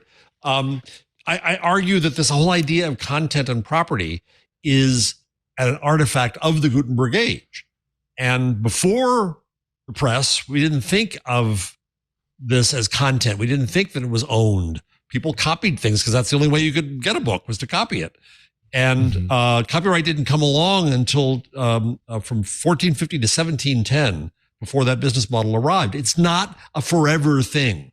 It's an institution that was invented for a purpose. And that purpose was not to protect creators. It was to create a marketplace to make creativity and creation a tradable asset for the benefit of publishers and booksellers. So now we come to today, and we have a whole different world of creation and collaboration possible, and we're being hamstrung. Yes. And people are trying to mangle copyright law as protectionism. I'll get off this high horse right now. It's the correct horse. Right. Yeah. Yeah. It's the highest horse. At least. Whoa, Nelly. Whoa, calm down there, Nelly. Okay. Sorry, I'm just waiting for the opportunity to do my horse impression. There we go. Oh, you're good. That was good. Do it again. Yeah. Do it again. Oh, good. Okay. That's all I got. It's the only impression I got. And people who know me really well know that is absolutely a lie. But I'm not going to tell you the other ones. Now we have a challenge to get Jason's impressions. You're just going to have to stumble across them. They just happen. You do a John Wayne here? No, I cannot. We don't have a theme. Like, is it just animal impressions, or does he do people, or I don't know, machines? Yeah, it's totally random. You're just not going to know until some random thing triggers me to like do an impression of a horse. It's just they just happen like that. That's just how my mind works, I guess. Getting quickly off of me, Sam Altman continues to scare everyone with his view on artificial intelligence. This time, speaking at Salesforce Dreamforce event, Altman admitted that he isn't so sure that artificial intelligence will protect humanity if it goes rogue. Or even him. For even him. Even him. I knew he was a prepper, but oh my God, if you scroll down a little bit, Jason, he's a mondo prepper. He talks about he has guns, gold, land. Yeah, what else? This is the guy who's like in charge of our future. Okay, so what is he getting out of this? That was my question, Ant, because he continues to kind of say these things. Is he humanizing himself? Is that kind of the goal? He's another here? long-termist. He and Thiel and Musk. It's like Jason. We're gonna do long-termism on the AI show at some point. Yes, because it's an amazing part of the story. But it's almost a religious fervor that they're saving the future of humanity. That's why they have transhumanism with chips in their heads, which is what Musk is doing. That's why they believe in having lots and lots and lots of babies, because they think they make the best babies. That's why they want to populate Mars in case Earth gets screwed up, and we really don't care about Earth anyway. That's had a great discussion about that on Club TWiT with Daniel Suarez and Hugh Howey, but you guys have to subscribe to catch that. Wow, sorry. Oh, good plug. Good plug, Ant. Yay. No, but he's the CEO of OpenAI. But yet everything I've seen in the last 10 minutes from Sam Altman was all of this gloom and doom talk about AI. So I'm to the point of, all right. It's a good question, man. What is the end game for this guy? You know, it's marketing. I'm so powerful, I can destroy the Earth. Yeah. Right. And you better regulate. This is so dangerous. You better regulate, but not me, because I'm going to Washington. Regulate it my way. I'm fine. Yeah, basically saying regulate it my way, how I say so. Yes. That kind of thing. Okay. Yep. Yeah. Right. Nice try, jackass. Oh, sorry, I said that out loud. You know, my entire appearance on the show could have just been like reduced to that sentence. So it applies to everything. Perfect. Expect a sticker coming post haste. Especially now that my bad, editors. Cathy Gillis sees lots of stupid around. That makes it sound though that I'm clairvoyant in some way, as opposed to it just being so self-evident. We are just surrounded by it. Yeah. Cathy Ellis, surrounded by stupid. Real quick here at the end of this AI segment, and then we can get into the change log, of which there is a solid number of stuff here. A handful this show is fast. Product-y thing. Am I running it too fast? This show, I'm looking at the clock. And I'm like, man, this clock is going fast, dude. Yeah, I love this show. Got some great stuff. Got great stuff to talk about. That's what happens. And we're getting older, and when we get older, time seems to move by. Are you still gonna? I got one story I'd love to sneak into the AI. I know you skipped over it. Oh, did I? Oh, yes. Yeah. Okay, go ahead. Do that one. They're teaching AI to smell. So, okay, then. I don't know why I find that fascinating. It's not a news story. It's a paper. But they're figuring out how to associate certain molecules with smell so that AI can smell. Wow. An odor map of human olfactory perception brought to AI. I don't know if I ever want to see or smell an odor map. That doesn't. Well, I wonder if sound appealing smells. I think that has a place for medical reasons down the road. Sure. It could potentially help some stuff out. So I'm down for this. Actually, my first thought was, the AI doesn't have COVID then. But actually, that I suppose Ant's point is that could have applications for people who are stuck with losing their olfactory sense.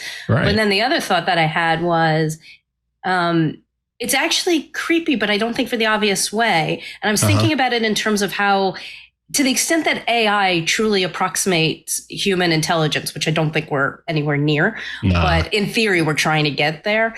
That actually seems key and a really important thing to get right in order to unlock that, where you actually can start to truly mimic human intelligence because of the connection of how humans respond to smell and memory. Yeah, if you're going to build a new human, out of my brain, Cathy, it's like we're on the same wavelength. That was exactly what I was thinking. I was like, there's got to be a connection between this and memory, and you nailed it. That's awesome. Yeah, and I think that's the thing. Like, if you're gonna, I think we lose sight with the AI discussions that, in theory, we're talking about building commander data, but in the meantime, we're nowhere near commander data. We're just, fancy software.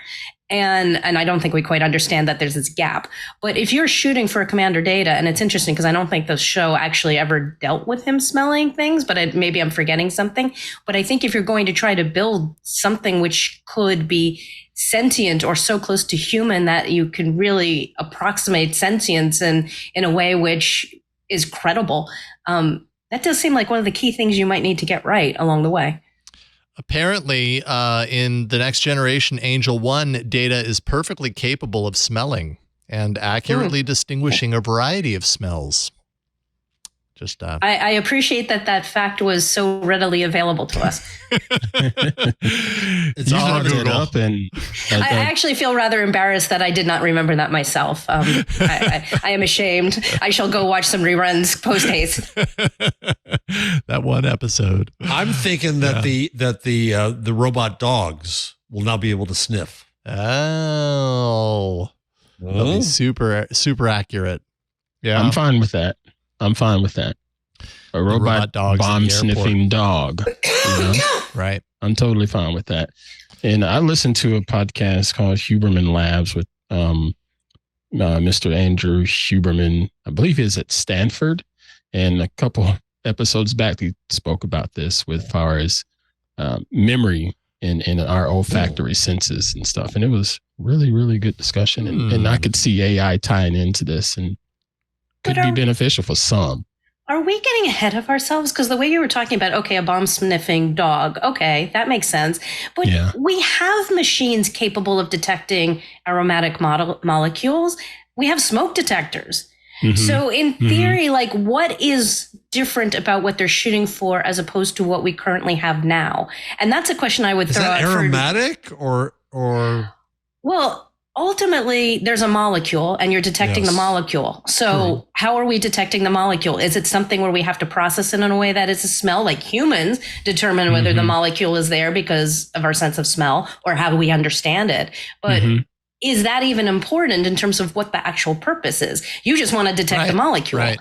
So, however the molecule is getting developed. But I think it's a bigger thing for the AI conversation of, we keep talking about this magic we haven't had before that's totally unprecedented. It's not as unprecedented, and nobody's being clear about what is new about this, if anything, as opposed to what we already had before. And I think it just absolutely skews the conversation about whether it's good, bad, or otherwise, or whether, whether it creates true problems or is not as useful.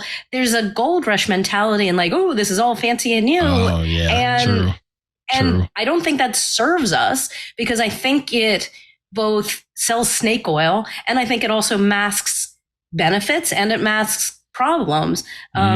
Because it's just not a clear-headed look at what the new advance actually is, so we can contend with whether that's what the externalities of that advance is. Because at the moment, I mean, what we've just described isn't really necessarily an advance. So somebody needs to explain what is different and fancy, and then we can go evaluate whether we should be scared of it or not. It's my fault. I put it in the rundown. Maybe it's a nothing burger. I don't know. All right. No, I mean, it's what not does a nothing burger smell like? No, it's not a nothing burger. And a burger doesn't have a smell.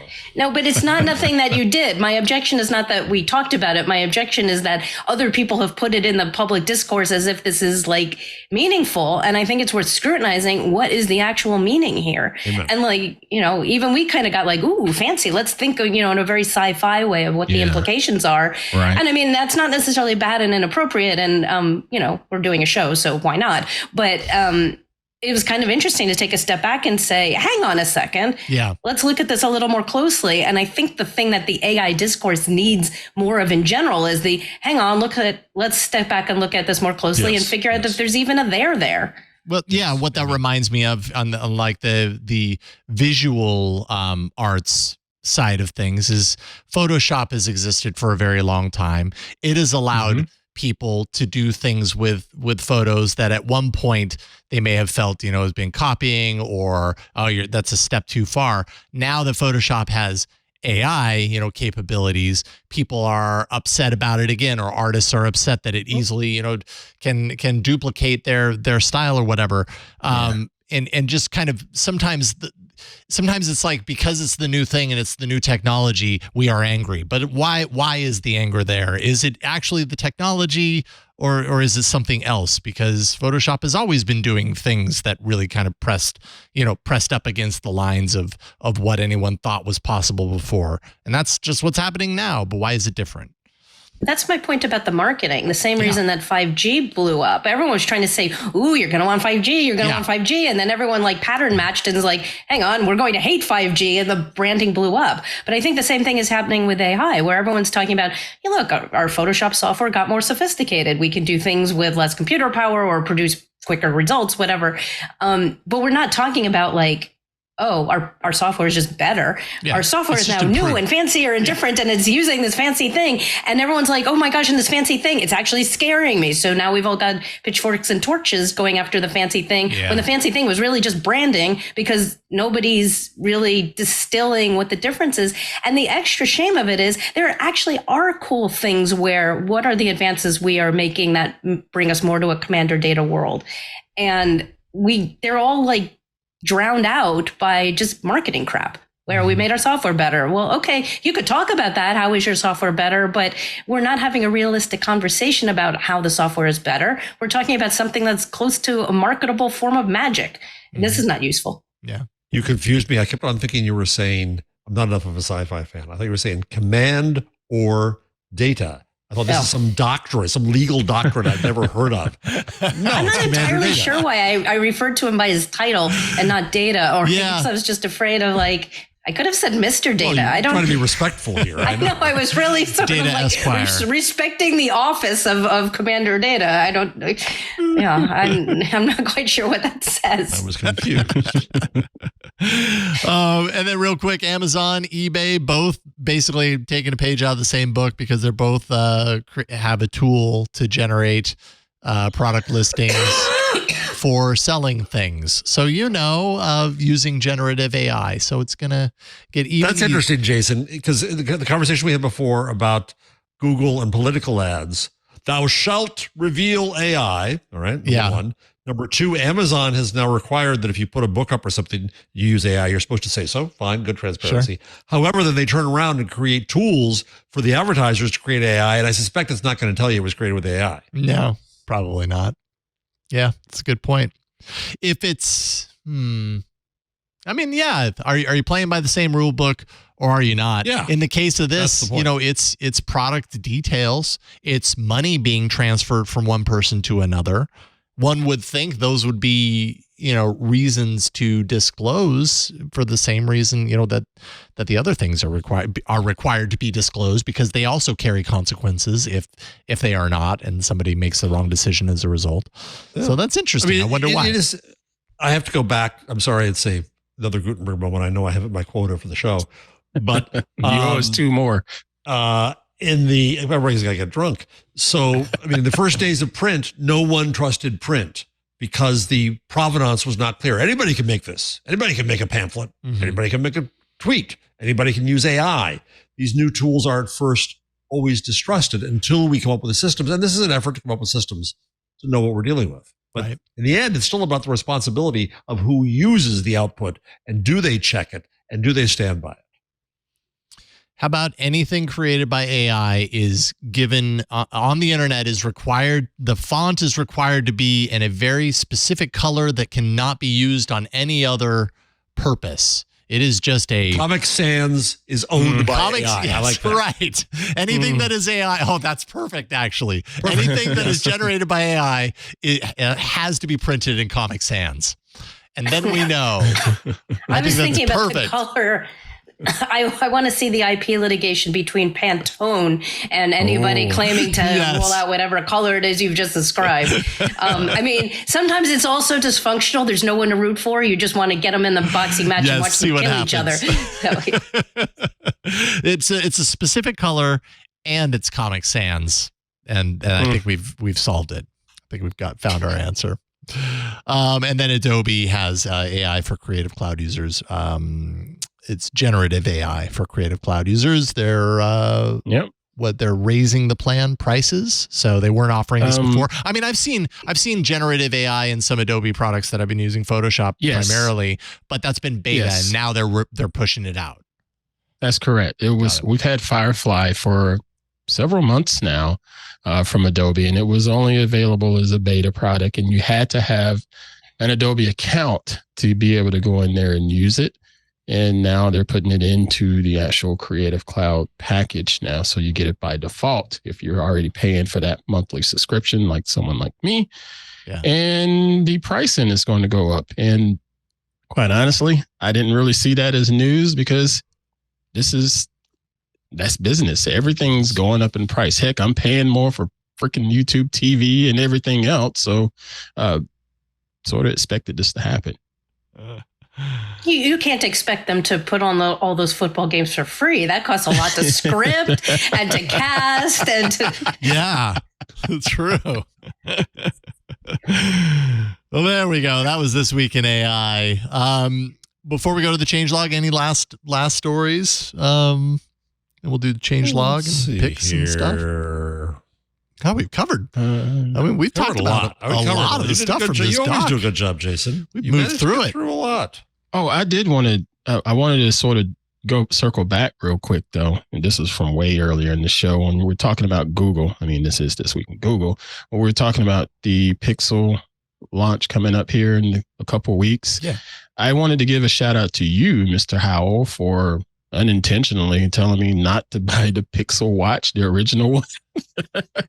Were you considering getting the new? Because I was considering it. Yeah, I was considering it because they just kept discounting it, and then I got another additional discount offer sent to me, and I was like, man, I part of me is like, just go ahead because of the price. Didn't necessarily need it, but I was like, wow, it just. Something's not right. Something doesn't feel right. So I asked you about it. Why are they pushing? And you pretty much said to me, and you was like, the watch is on your wrist. Is it working? And I said, yeah. And he was like, well, why do you need another watch? Why do you need and to I'm spend? like, okay. Yeah. Perfect response right there, sir. And so with this Pixel 2, do you have any thoughts? Because I didn't know anything about the specs of it or whatnot. But after watching the Apple Watch presentation yesterday, it just really cemented in me how much I really like the look of the Apple Watch from a jewelry standpoint. I am not an iPhone user, don't have any intention to be one. And I would go out and buy an Apple Watch, but it would totally be overkill and too much money, considering I wouldn't be able to get any of the use out of it unless I had an iPhone. Right. But from the Pixel 2 do you think Google's finally going to catch up? No. No. No. Okay. I do not. I mean, do I think that Google is going to catch up in the sense that like the Pixel Watch 2 has any sort of, potential of going toe to toe with the Apple Watch and beating Apple at its game or offering? Maybe not toe to toe, but at least getting in the playing field. I mean, honestly, we don't know a whole lot about the Pixel Watch 2 at this point, other than, and the only thing that I really know is from the teaser that they released. It doesn't look all that different. I mean, the form factor looks very similar. I like how it looks. I like how it looks too. It's a nicely designed watch. I do like the look a lot. There is an improved or altered sensor array underneath that contacts your skin. My understanding there is it's a continuous electrodermal activity sensor. So that's things like calmness, sweat gland, stress. It's like a stress monitor. And then it's IP68 rated, which is dust resistance as well as water resistance. The previous one was water resistant, not necessarily dust resistant. That's all I know about, or all that we know about this based on some of the reveals that Google did just a couple of days ago. I don't feel like that's like an amazing step, into an entirely different world for the Pixel Watch. It seems pretty iterative to me. I mean, honestly, like if you're still super tempted to get the original Pixel Watch and you've got a screaming deal on it, maybe that's an argument to just get the Pixel Watch 1 then, because the 2 doesn't seem to be that much now. more. Right, I probably have a better deal now with the 2 coming out. I'll have to look, but it's hard. I was just wondering if it was worth the money. Yeah, I mean, it's Again, I think it just goes back to what do you want it for? What do you need it for? What do you have right now that and what about the thing that you have right now isn't working for you? I'm not entirely certain that the Pixel Watch can fill the gap for you. I think that's a personal. I needed to track my steps. I needed to keep up with my workout sessions. Yeah, I can do that. Tell the time correctly. Yeah, okay. I mean, but at that point, you've just described my Garmin watch. Yeah, I mean, they all do very similar things now. Yeah, absolutely. And that's what this is similar. This is not a smart watch, but it also connects to my phone. This is a watch from Withings. And they do a lot of the smart home stuff, and it works fine. It keeps up with the stuff I needed to keep up with. But again, I just saw the jewelry aspect of the Google Watch as well as the Apple Watch, and I'm like, those really look nice. I like that, and if it was functional, that would be another win for me. But if I don't need to spend that extra money, then don't, because this one is functional and it looks fine on my wrist too. And it may not be enough of a leap where I think it would have to be a really good bargain where basically for X dollars, you're getting what you have plus the look you like, plus maybe a little extra functionality. And depending on what those X dollars are, is that worth it to you? But otherwise, it does not sound like you're craving everything that a comprehensive smartwatch would bring because your needs aren't there yet. In which case, if X is too many dollars, it doesn't make sense to spend it until your needs have changed, and or the watch is so super duper that screw what you think your needs are. You've got new needs you didn't even know you had. But I don't think you're there yet. No, and I'm not the guy that wants to go around talking into my watch either, because I do see people here in the area talking into their watch. One of my hardheads does that too, and I'm like, yeah, I remember thinking that would be cool to do with the whole Dick Tracy days and all of that, and then I look at my son, I'm like, you're a jerk. You can just pick up your phone. You don't have to pick up your daggum phone and talk on it, not the watch. It's amazing how bored people seem to get when I'm talking to them because they're constantly looking at their watch. And then I realize, they're not checking the time. They're just checking the little vibration. But it's sort of like, I don't think we've adapted our norms of politeness to deal with this yet. So true. Well, if you do decide you want to get the Pixel Watch, we talked earlier about Google having the 25-year kind of celebration of the beginning of Google, and the Pixel Watch LTE version is the same price as the Wi-Fi version right now, and you get 2 years of LTE service, free data for it. So you pay $300 for that. I don't know. It's kind of wow. It's a deal, but do you need it? Just because it's on sale doesn't mean you have to spend your money on it. That's the question. At this point, we're having this week, and I'm not paying full price for Google. Why pay full price for Google when you don't have to? Pay full price for Google in a month if you're getting the Pixel 8 and the 8 Pro, and then be upset 2 months after that when they go on sale and you could have saved $250. That's how it goes. I mean, we opened with the Google Antitrust thing, and I think we've just spent the whole show talking about what monopoly. We're busy ignoring them as a market player. Totally. Touché. Oh my goodness. So true. All right. Why don't we jump into the Google change log? The Google change log. That's what I just said. Okay. And we got a few things in here. We'll just rattle through these because I don't think any of them are incredibly groundbreaking. I can remove the birthday sale because we already did that one. Okay, starting with Android Auto users are going to get some new features. If you have Android Auto in your car, you are going to get support for web conferencing apps like WebEx and Zoom. So now your car while you're driving someplace isn't even safe from meetings.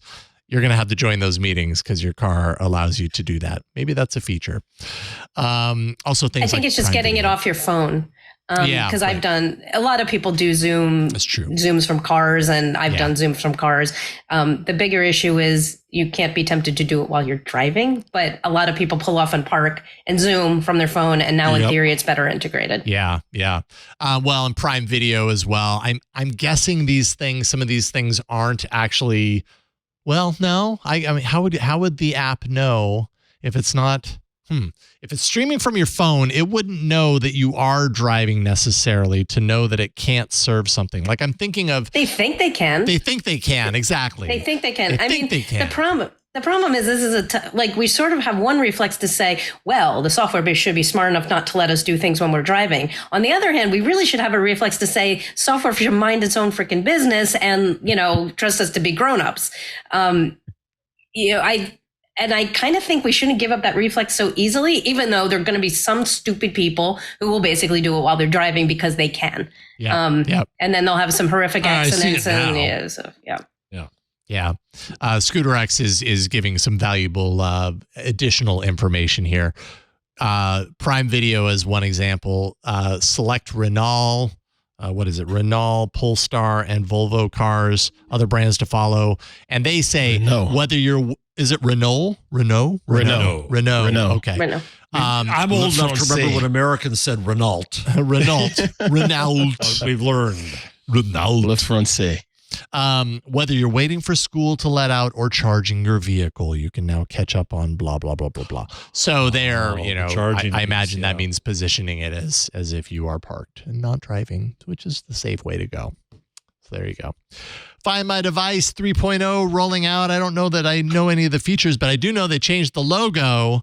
And so there you go. Oh, they need to not keep doing that. Changing the logos is really customer obnoxious. It is. Really strange trademark things. And what people were pointing out is really not very accessible oriented, that there's a whole bunch of users who basically had managed to use their phone. And these were like older users or users who had learning difficulties, and the icons changing just completely broke made the device useless for them. And that's not a thing that should be happening nearly as casually as it's happening. That's a great point. Yeah, Google has been on, I was going to say on a tear of changing all of its logos, but I guess it's been doing this for a while. It's not even a tear at this point. Now it's a trickle. It used to be a tear. It was like a bunch of their apps. They were like, we're changing all the logos right now. Boom.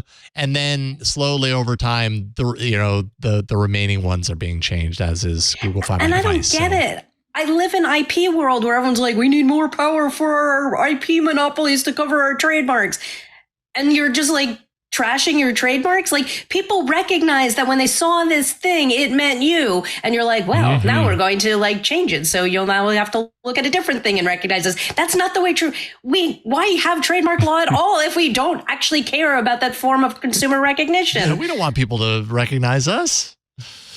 That's too easy. Yep.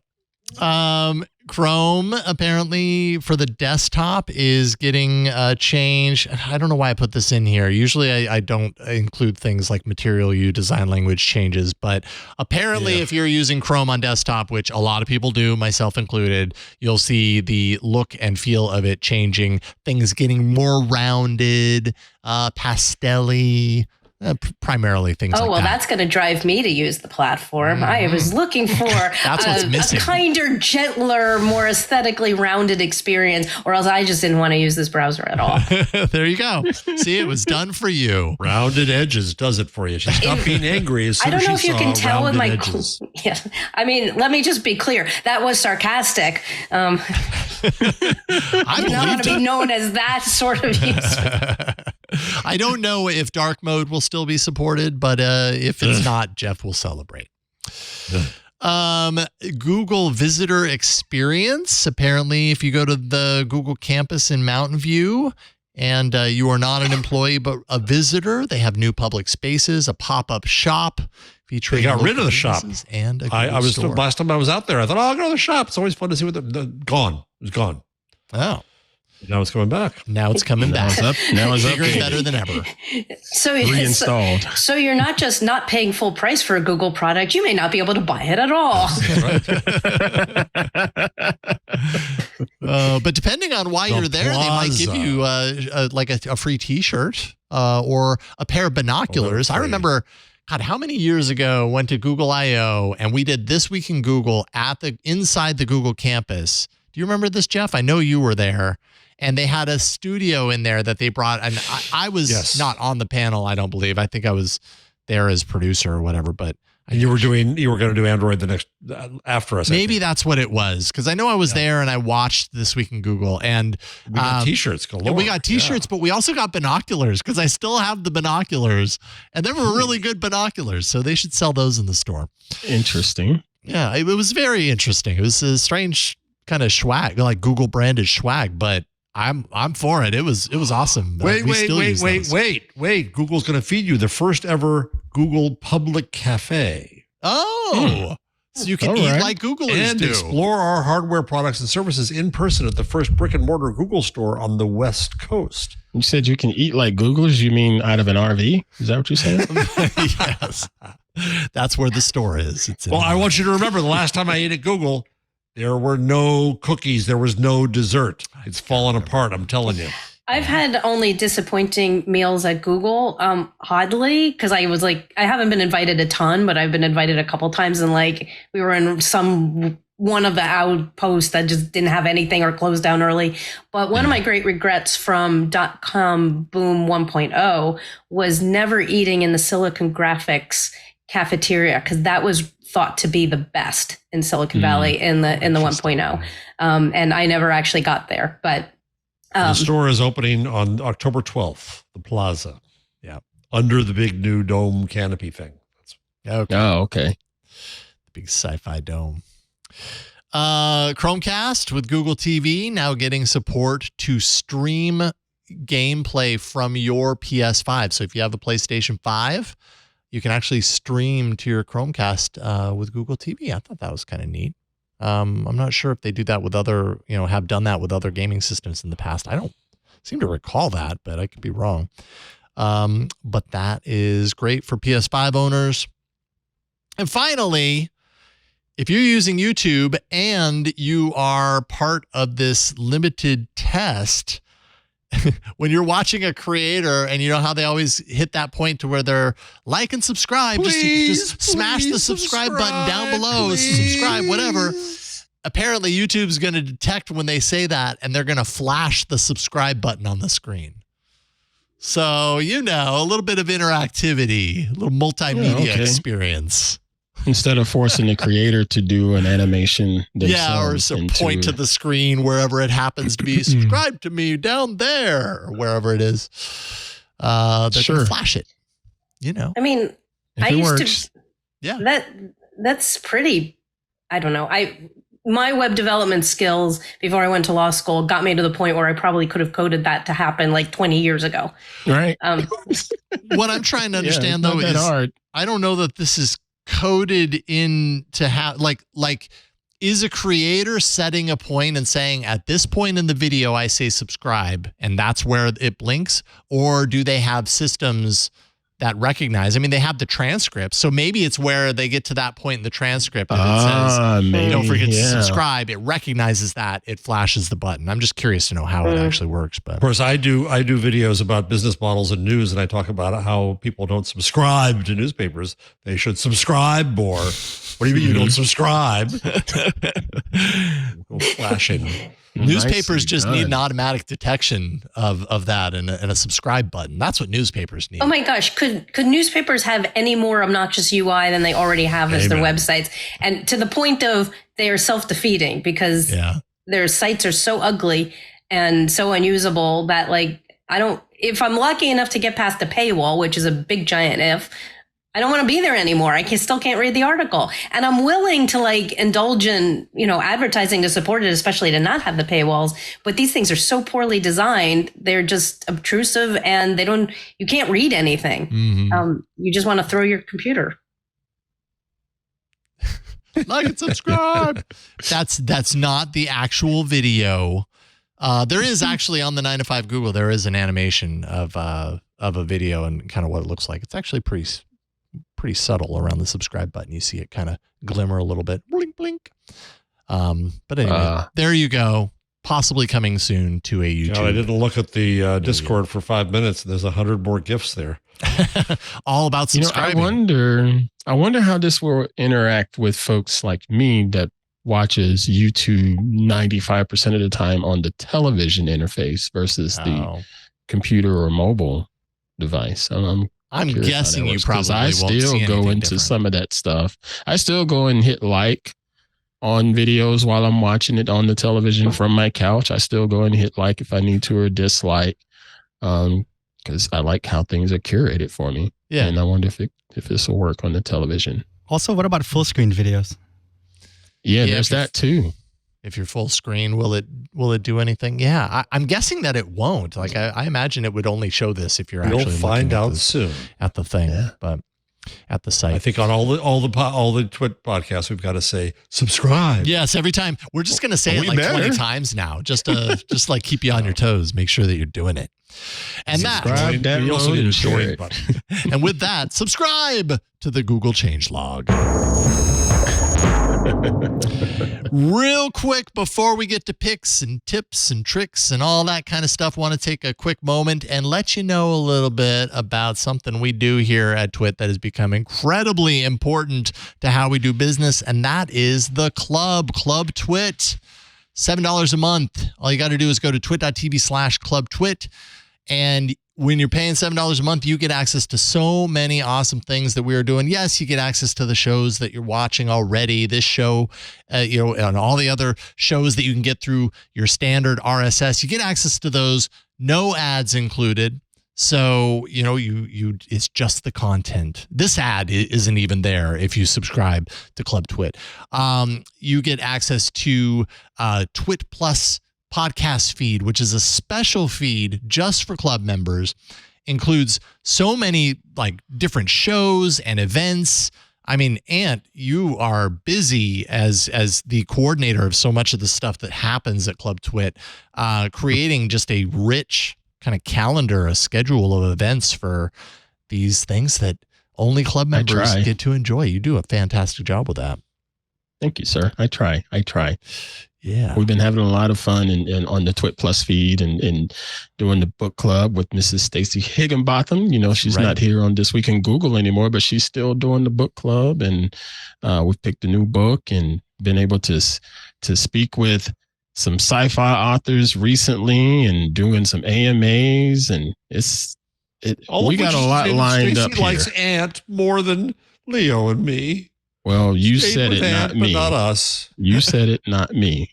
But that's okay. We still love the old farts too, as you see there on the screen. We have an event coming up. Having at that the coming end of up. the year.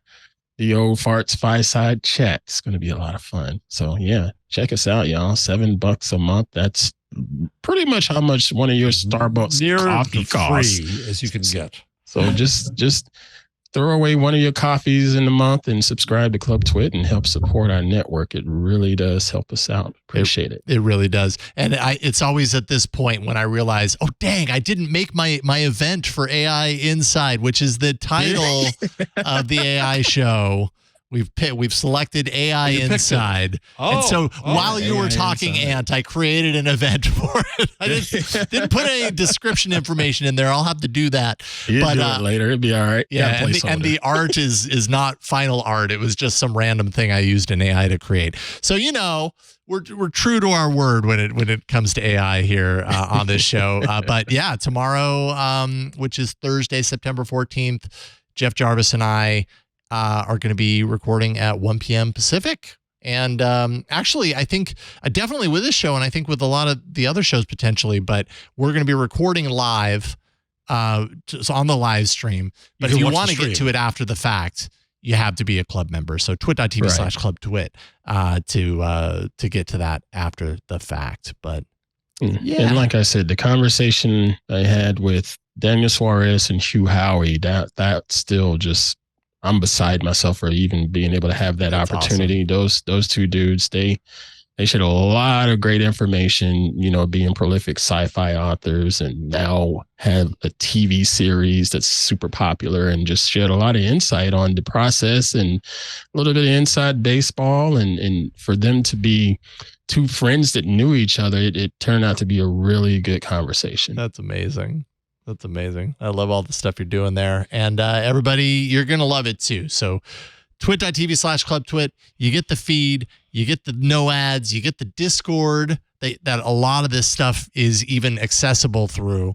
Yeah, $7 a month. It's totally worth it. And you get the you get the knowledge that you are supporting us directly. You're keeping our content going by doing that. We just can't thank you enough. So we really appreciate you for doing that. So thank you, Club TWiT. Thank you. Hope to see you there.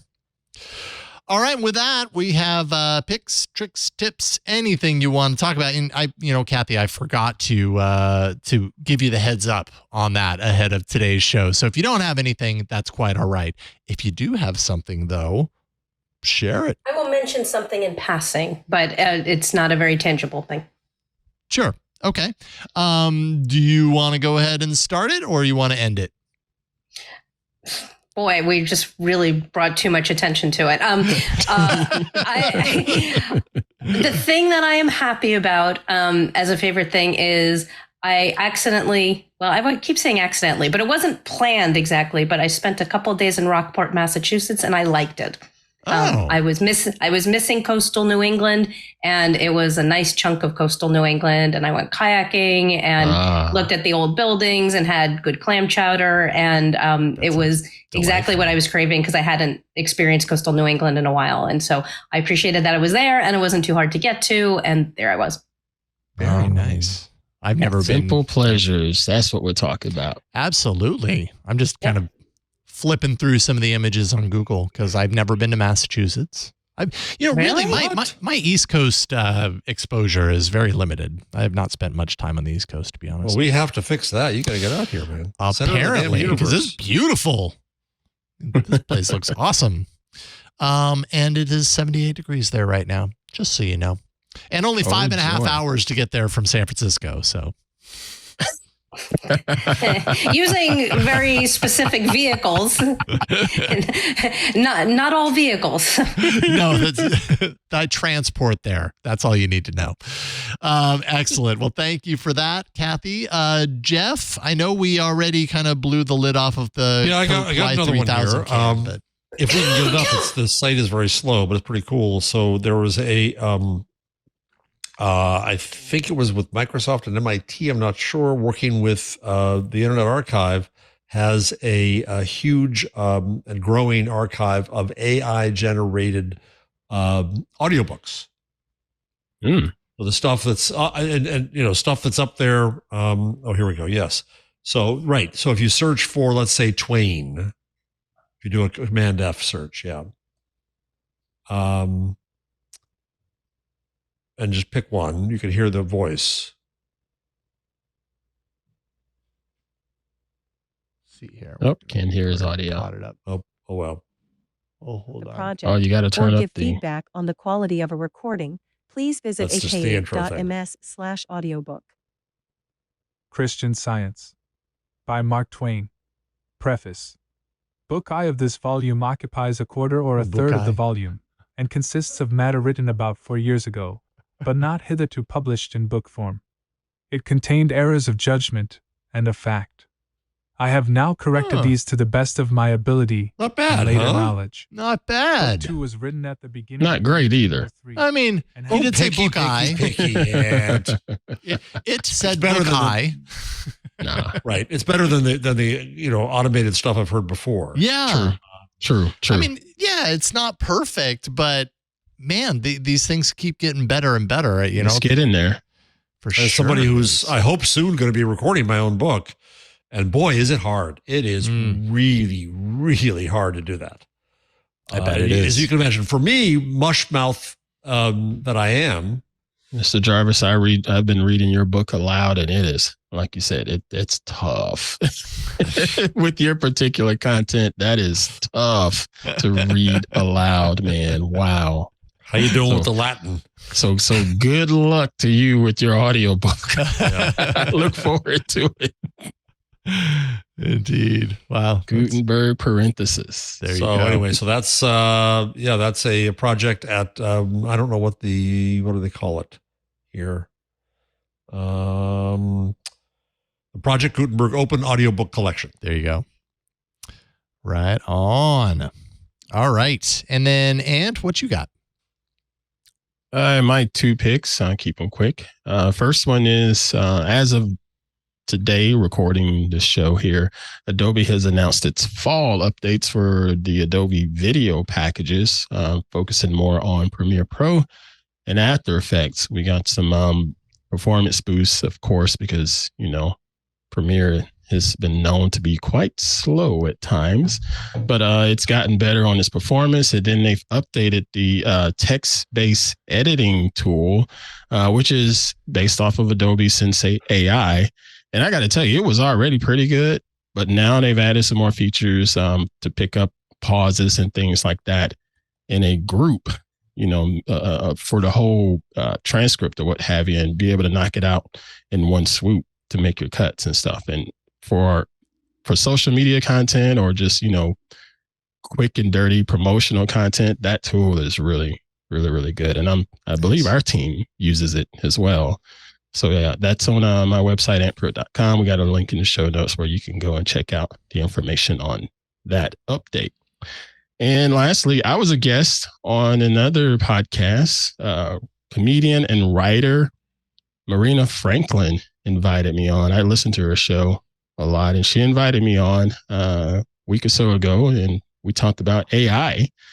And man, I'm still a little bit beside myself because she's pretty damn good. It was her and Von DiCarlo as the co-host.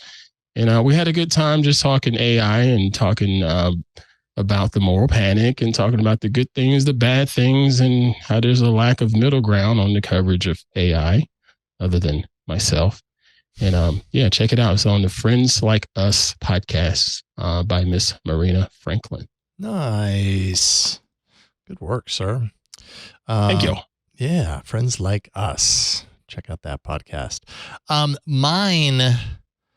So I had so my pick is the original Pixel Buds, not the original ones with the wires, but the ones first that I wireless hated, the original ones. That's why I brought it on, because I remembered, Jeff, that you had horrible experience with these I like them now, but I hated them then. Oh, so are you using the ones that released in 2020? That's what I have here is the 2020 release, and then they had the Pixel Buds Pro that came out.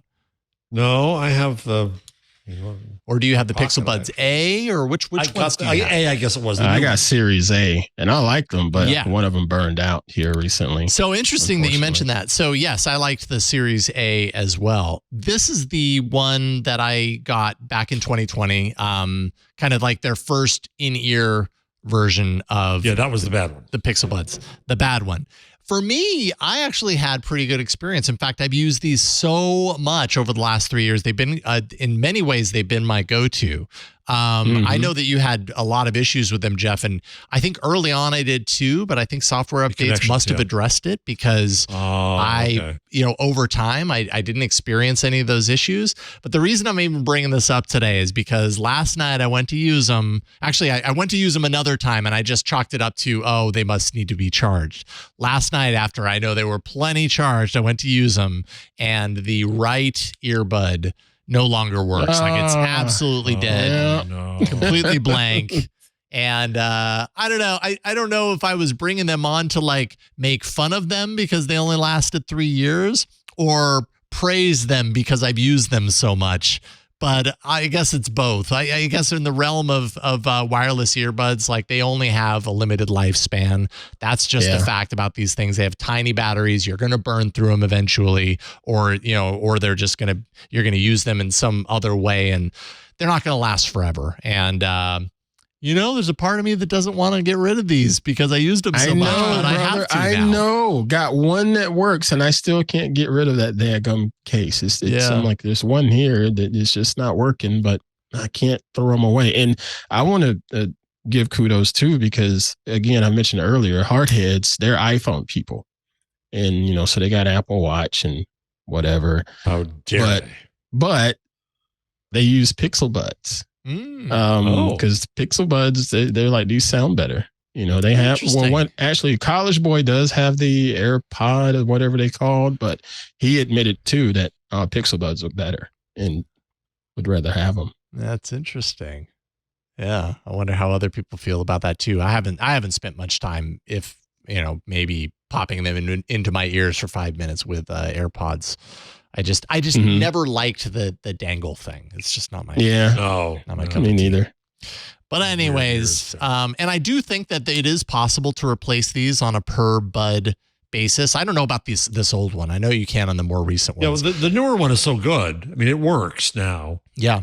and my new phone works together. So I'm happy with this one. I didn't get the Pro, but this is the I guess the A or the later one. Yeah, the A, which is an amazing value. I loved the A, and then I do have the Pro right now. Google sent me the Pro, and I'm still testing it and using it, and always checking back in on it. And it primarily has like the noise canceling, so that's its main kind of upgrade, is that it seals off the area. So if you're taking it on a plane, you can block out the plane and just listen to the music. So anyways, so I guess pour one out for my Pixel Buds.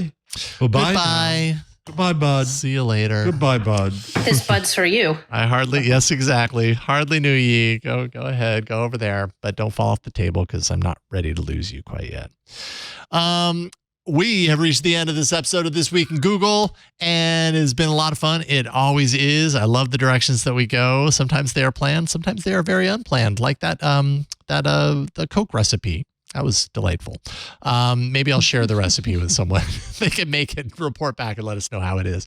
Cathy Gellis, always a pleasure to get you on the show, and definitely a pleasure for me to actually get to do a show with you. Usually I'm on the producer side, so it's fun to be able to chat with you. Thank you so much for hopping on with us today. We really appreciate it.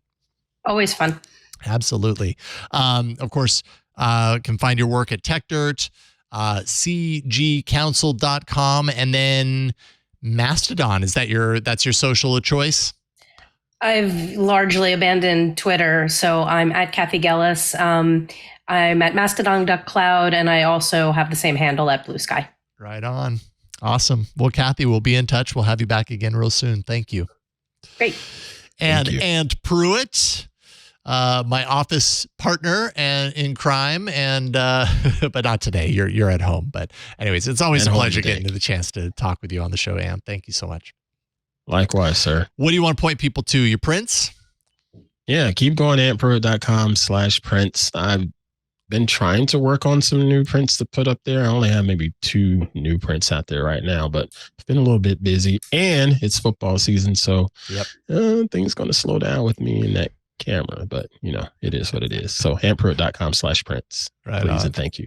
Yes, indeed. Thank you, Ant. And thank you, Jeff Jarvis. Always a pleasure to get the chance to talk to you. And now, I get the chance to talk to you pretty much every week on AI Inside. So that is Jason. Pretty awesome. Poor me. I love doing a show with you, man. It's the highlight. It's the highlight. I learn something every week and think about new things every week. Indeed. Well, we've got a lot of fun in store for AI Inside. And of course, Jeff Jarvis has a lot in store for you here on This Week in Google, Gutenberg parenthesis, and everything else that Jeff is doing right now. Follow him on Mastodon and gutenbergparenthesis.com. Thank you, Jeff. Always a pleasure. Thank you, Ross. JasonHowell.net if you want to go to a website for me, but it's just, some music that you may or may not like, but go there and see what you think. You'll like it. Thank you. You can also find me at doing Tech News Weekly here at twit.tv/TNW, along with Micah Sargent every Thursday. Do not forget to go to the website of this show. That is twit.tv/twig.